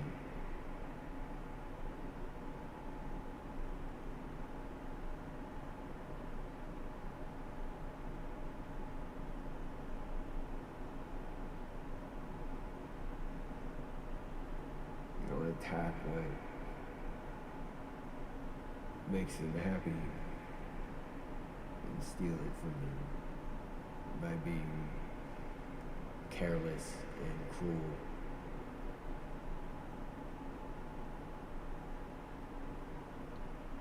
Just because you felt some sort of emotion at some moment over some shit.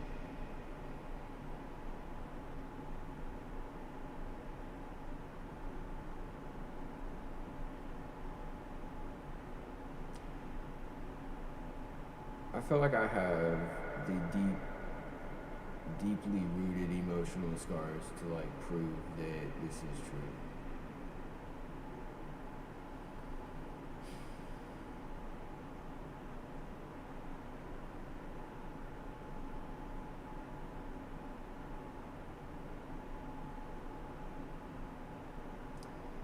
What what you do? What you do is you tap into and realize that the show must go on, and time is ticking. And what made life and all this beautiful weren't people showing up in your chat, kissing your ass, or calling you names.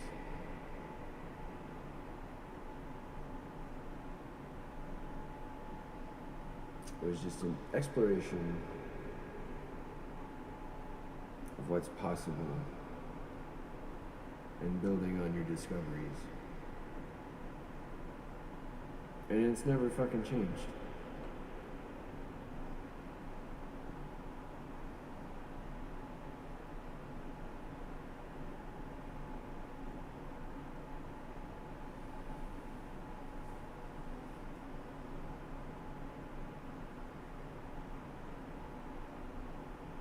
Don't stop playing. I learned this lesson a long time ago, by the way. I learned it from doing this show.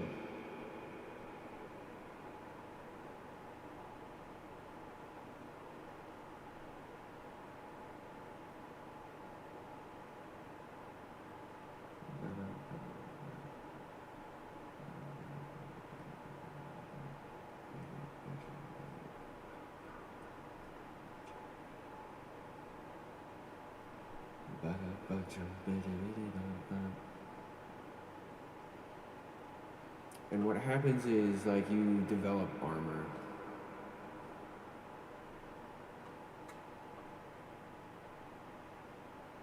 In the form of an unwavering, unshakable source of energy and truth in your life through the abundance your clarity brings.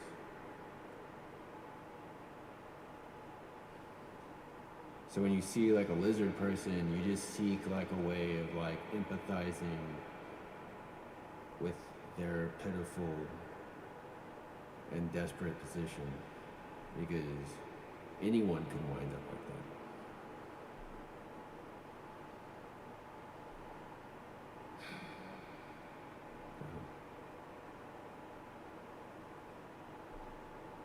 People are scared to confront themselves.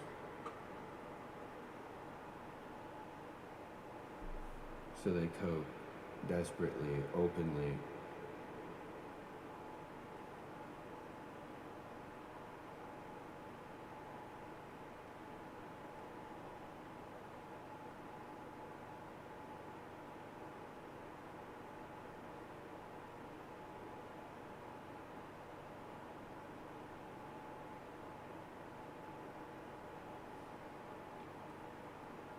I've talked extensively about wizards. You can go back in time. I have no energy for that tonight, but yeah.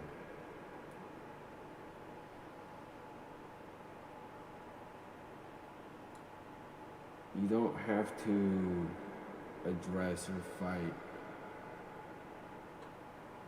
or acknowledge, like, I don't respect a lot of people enough as human beings anymore to be offended by the shit they say. What I hear now, like when people talk shit, is like,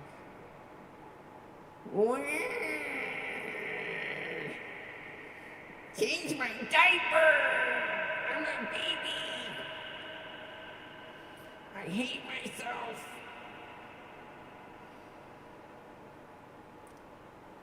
it's like confirmation that you're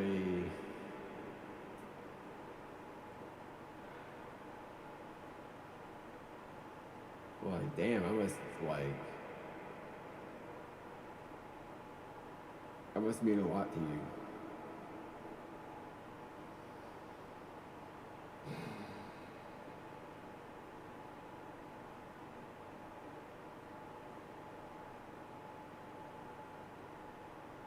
be doing this to anybody.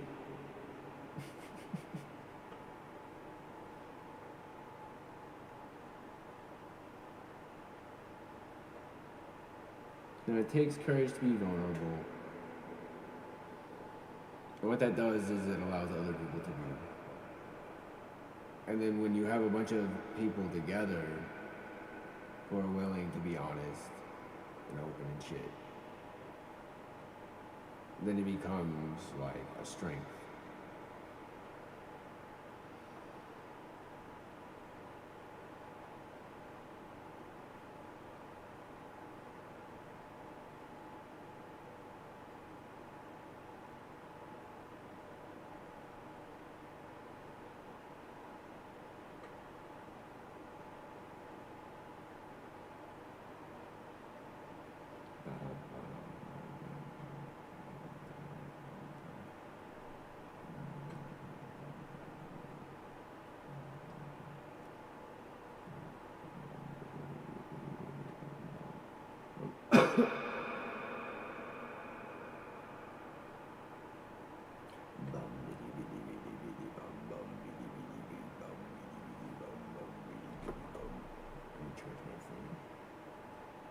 Damn, it died. Oh, but what do? You become a desperate, grimy little scumbag. You get a little edgy, fucking, little scummy little fucking weirdo. Like Robin, like this guy. I'm just kidding. What's up, dude? I'm gonna go back and read everything you said. You seem like a fucking really interesting person who's really brave and smart and talented and courageous. You seem like you add a lot of value to the world around you. So thank you for being here. You seem brilliant. So go ahead and just demonstrate to everybody how much of a genius you are. Everybody, this is an example of what I was talking about. And everything out of his mouth. Take note.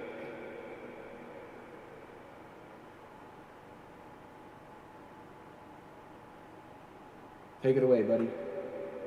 You got it. Go for it.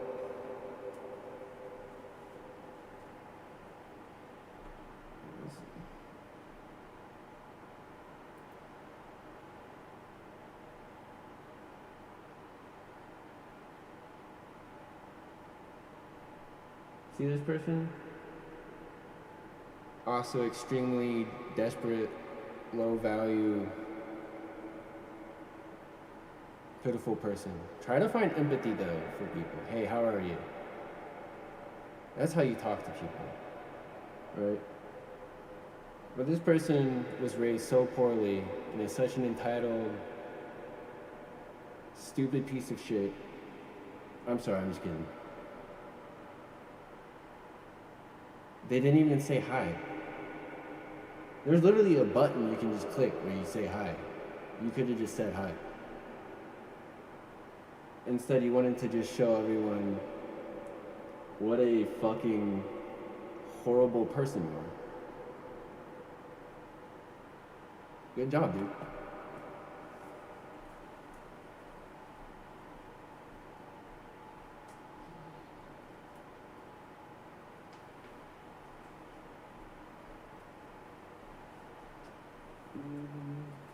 Go watch something else.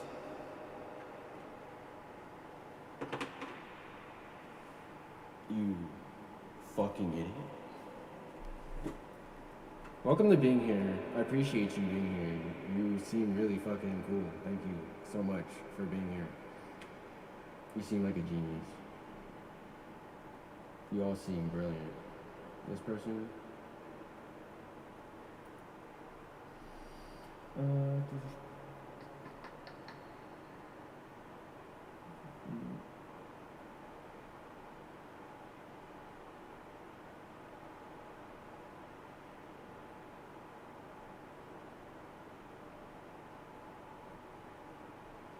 Like, this person genuinely thinks that this is like a funny thing.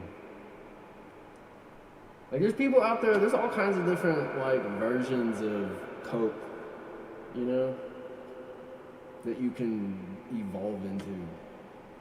And some people go around lives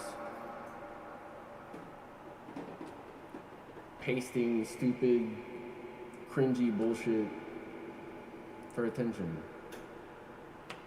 So what do? What do you do at night? And he sent me a gift too, so to emphasize his post, his blog here.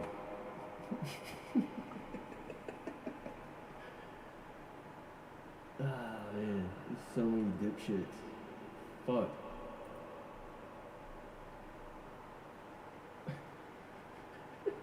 Fucking idiot. I'm sorry.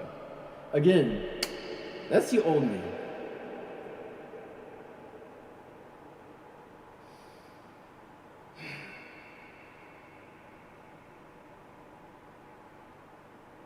I just want y'all to, when they think that you're like vulnerable,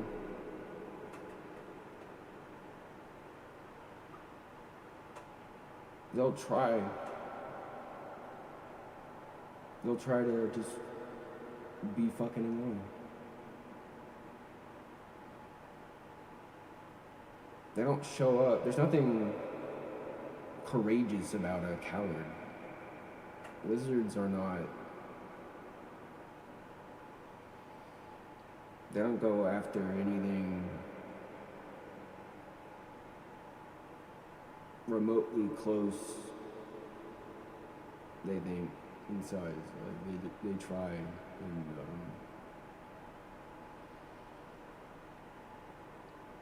I don't know. I don't know. You should be good to people. You should be nice. The people who walk in your life and are just complete fucking scumbags right off the bat,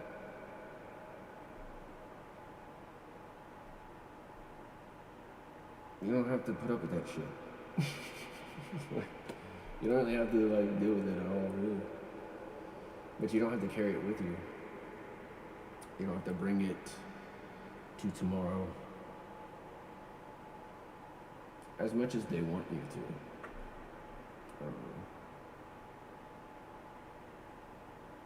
And this is part of not bringing it with you to tomorrow.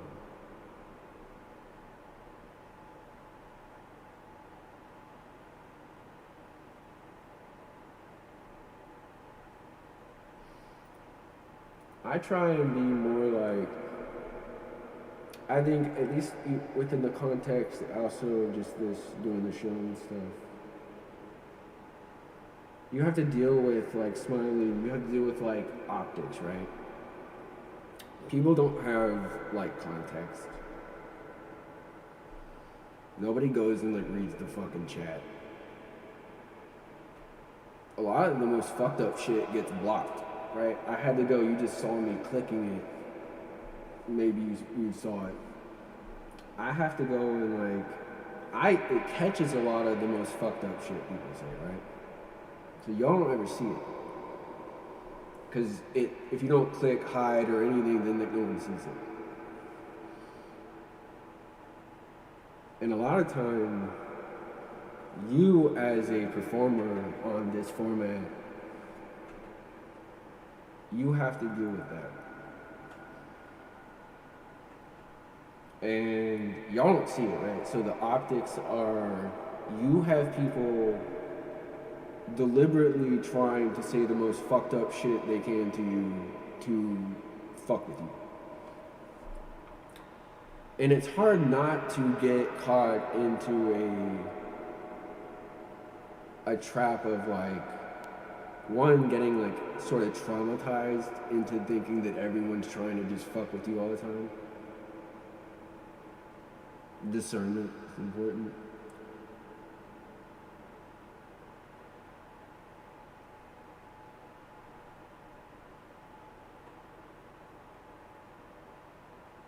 But you gotta deal with like,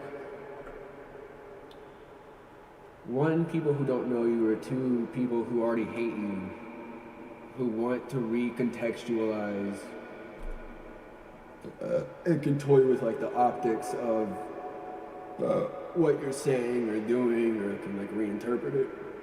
So if you're speaking figuratively, they'll interpret it literally. If you want to speak literally, they'll interpret it figuratively. There's always a way of just causing bullshit.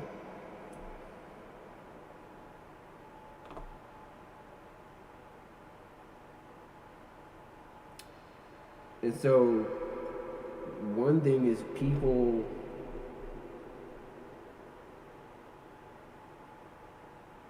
on here that I've learned is like in your life too, is you have to be, you don't want to be performative because that's obvious. You can't be like anxious and anticipate things. You can't overthink shit.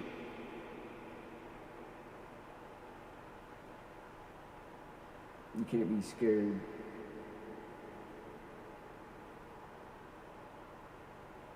And what'll happen is people will say a bunch of fucked up shit and drive you to a point where you're like, well, now I have to address this, or I want to like, blah, blah, blah, blah, right? They don't even, no one gives a fuck.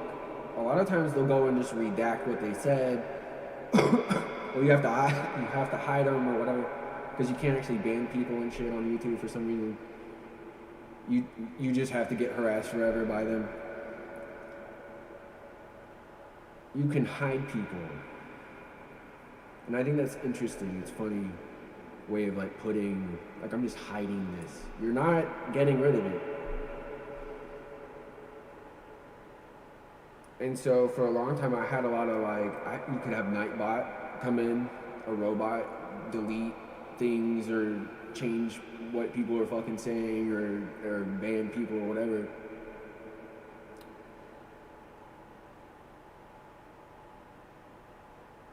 But you're just hiding it. You're just hiding stuff that, like, you should be able to fucking deal with that. Is like what I'm saying, like what I'm hearing, what I know, what is implied, essentially, in essence, every time somebody tries to fuck with you. They're lamenting the potential of who you could have been in the form of an insult.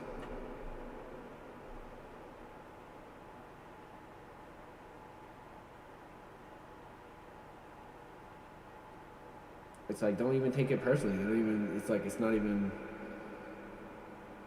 they're just doing their internal shit.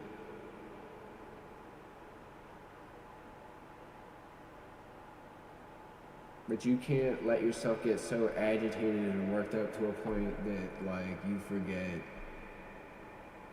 what you look like or how you're acting or like this or that, you know? Because then people who don't have the context or anything, they can't see the shit that's happening in the chat. They can't read what people are fucking saying and shit. Because the worst of it gets hidden. Or just completely deleted. And then you just look like a crazy fuck. Because you're upset and nobody knows why.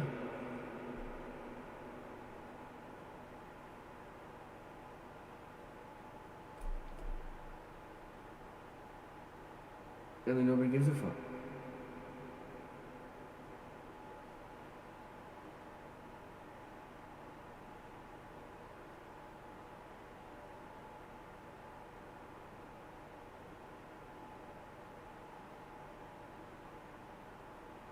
And people can come in from all kinds of angles.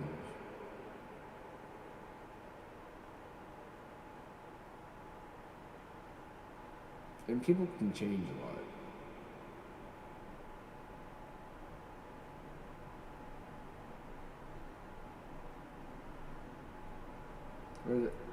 I wrote a thing a long time ago.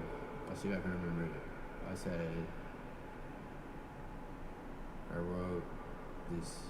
I just remember this idea. It was like,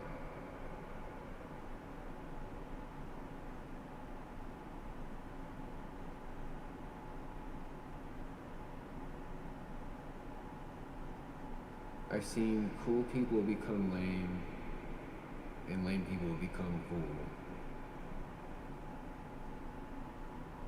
I wouldn't worry too much, since we all play the fool. I don't know if it applies. I just was thinking that.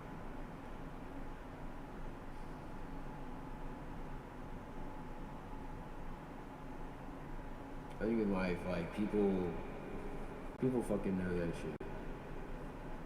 They know that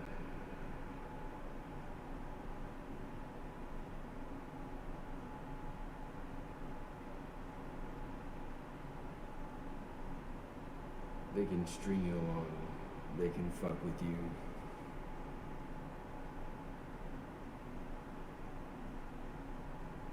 They can just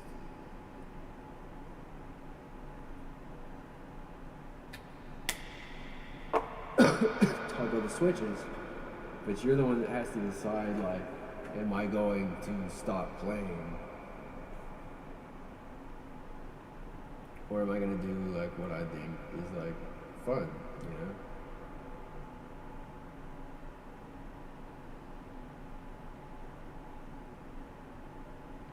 So I show up because the show must go on. Yeah. And I think the exploration is fun. The discovery is fun. Building off the discovery is fun.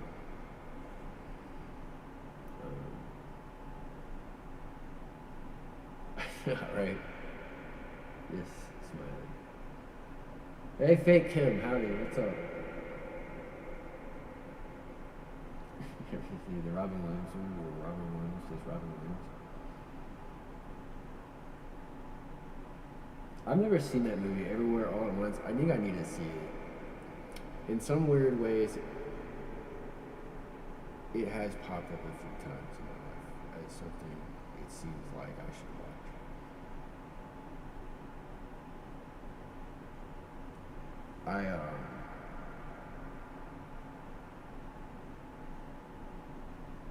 I've learned a lot from movies. And I'm just saying, it's like, don't, just keep exploring and like, making stuff like you were doing. Because there wasn't any of those people who like came afterwards that like originated like why you sat down and fucked with this thing.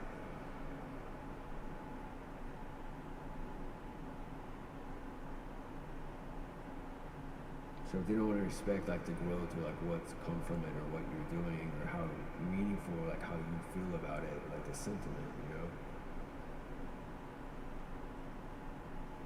You know, it could just be like an old hat to you, but it can be like everything in the entire universe to you. It could be all I fucking got.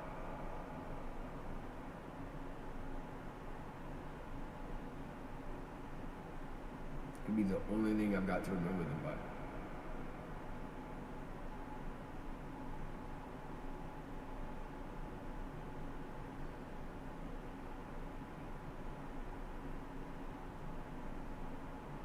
So calling it like a dirty old hat and throwing it in the trash.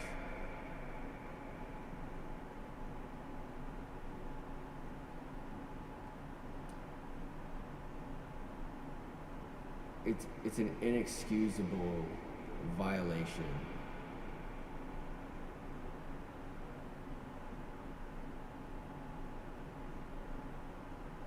Especially if you've demonstrated the emotional capacity and awareness to recognize and also just behave like a basic, decent human being. Can rationalize the irrational, selfish behavior.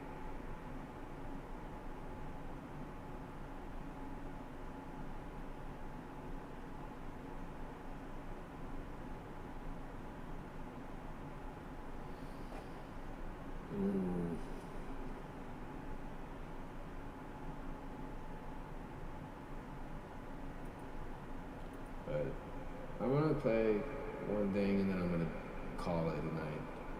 I'm glad I didn't play too much piano.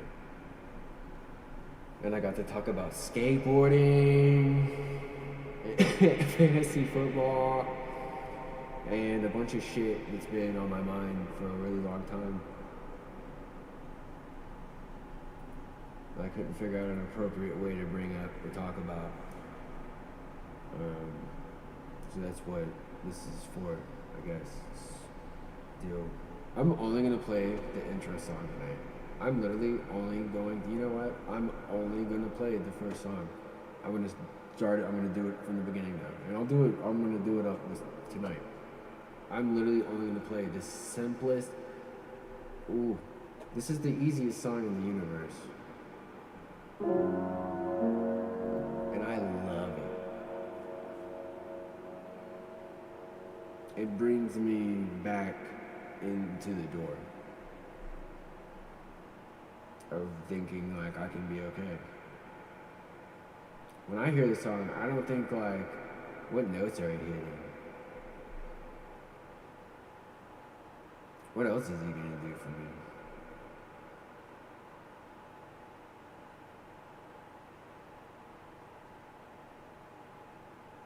When I hear it, I think about hope,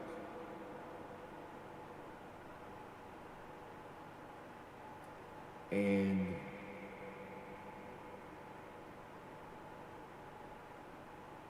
growth, coming back, redemption.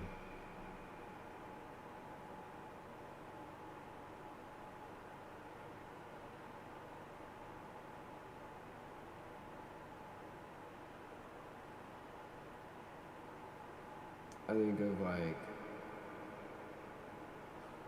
the beginning of a chapter, like a whole thing, a whole universe. Gen X. Yikes.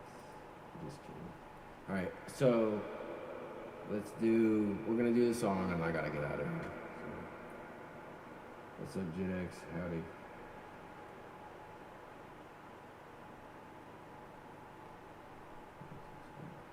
It is. Oh, why are people showing up now? That's cool. What's up, Barry? Bro's house is haunted. What a weird thing to say. Well, you had your chance. Thanks, man. Take care. Alright. So, everybody, thank you. Listen to the song.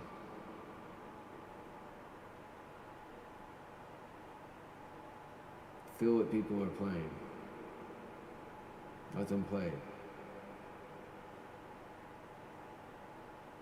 Let them play their song.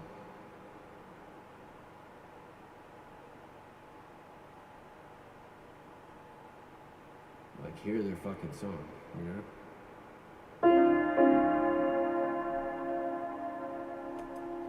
I was into the shit, I gotta go.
Though,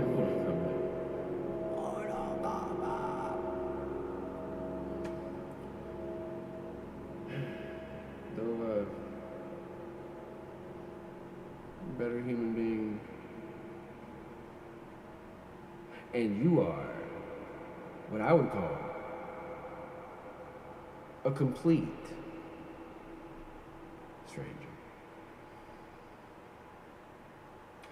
Guys, everybody, Smiley, Betty, everybody, Foxy, you're still out there. Everybody who showed up, Kim, everyone who can just show up in a capacity that makes sense and not like be upset. I'm sorry about like any misunderstandings as a homie. That bugs me. It sucks. I'm sorry I fucked up. Like I don't know what the fuck to do. Like I don't say. It's cool. Like I don't fucking know. It sucks. It fucking sucks. It's a fucking bummer. It really fucking bums me out. I'm sorry. AJ, dude, thank you for the fucking donation, man. It's amazing.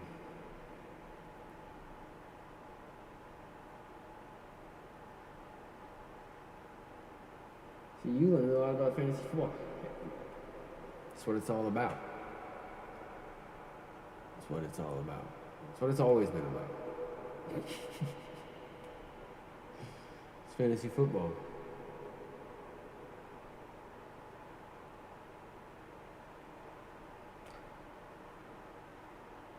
People aren't happy being here in reality very much.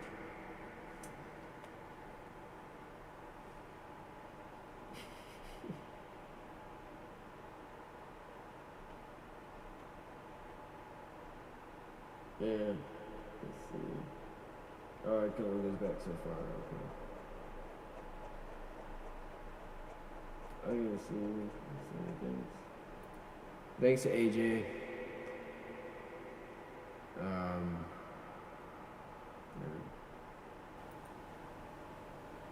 AJ, thank you.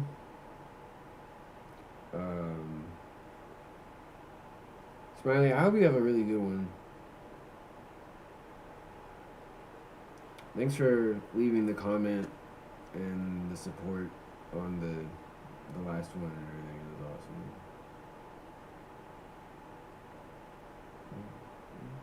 It's weird how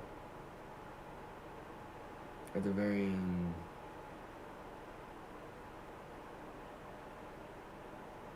start pulling your attention away and then everything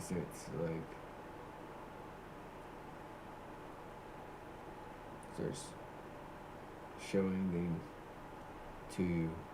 It's weird.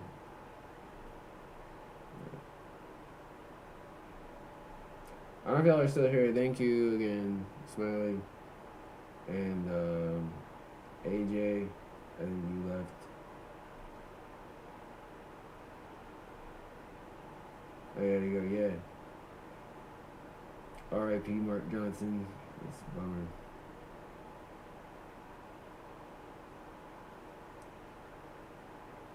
Smiley, thank you so much.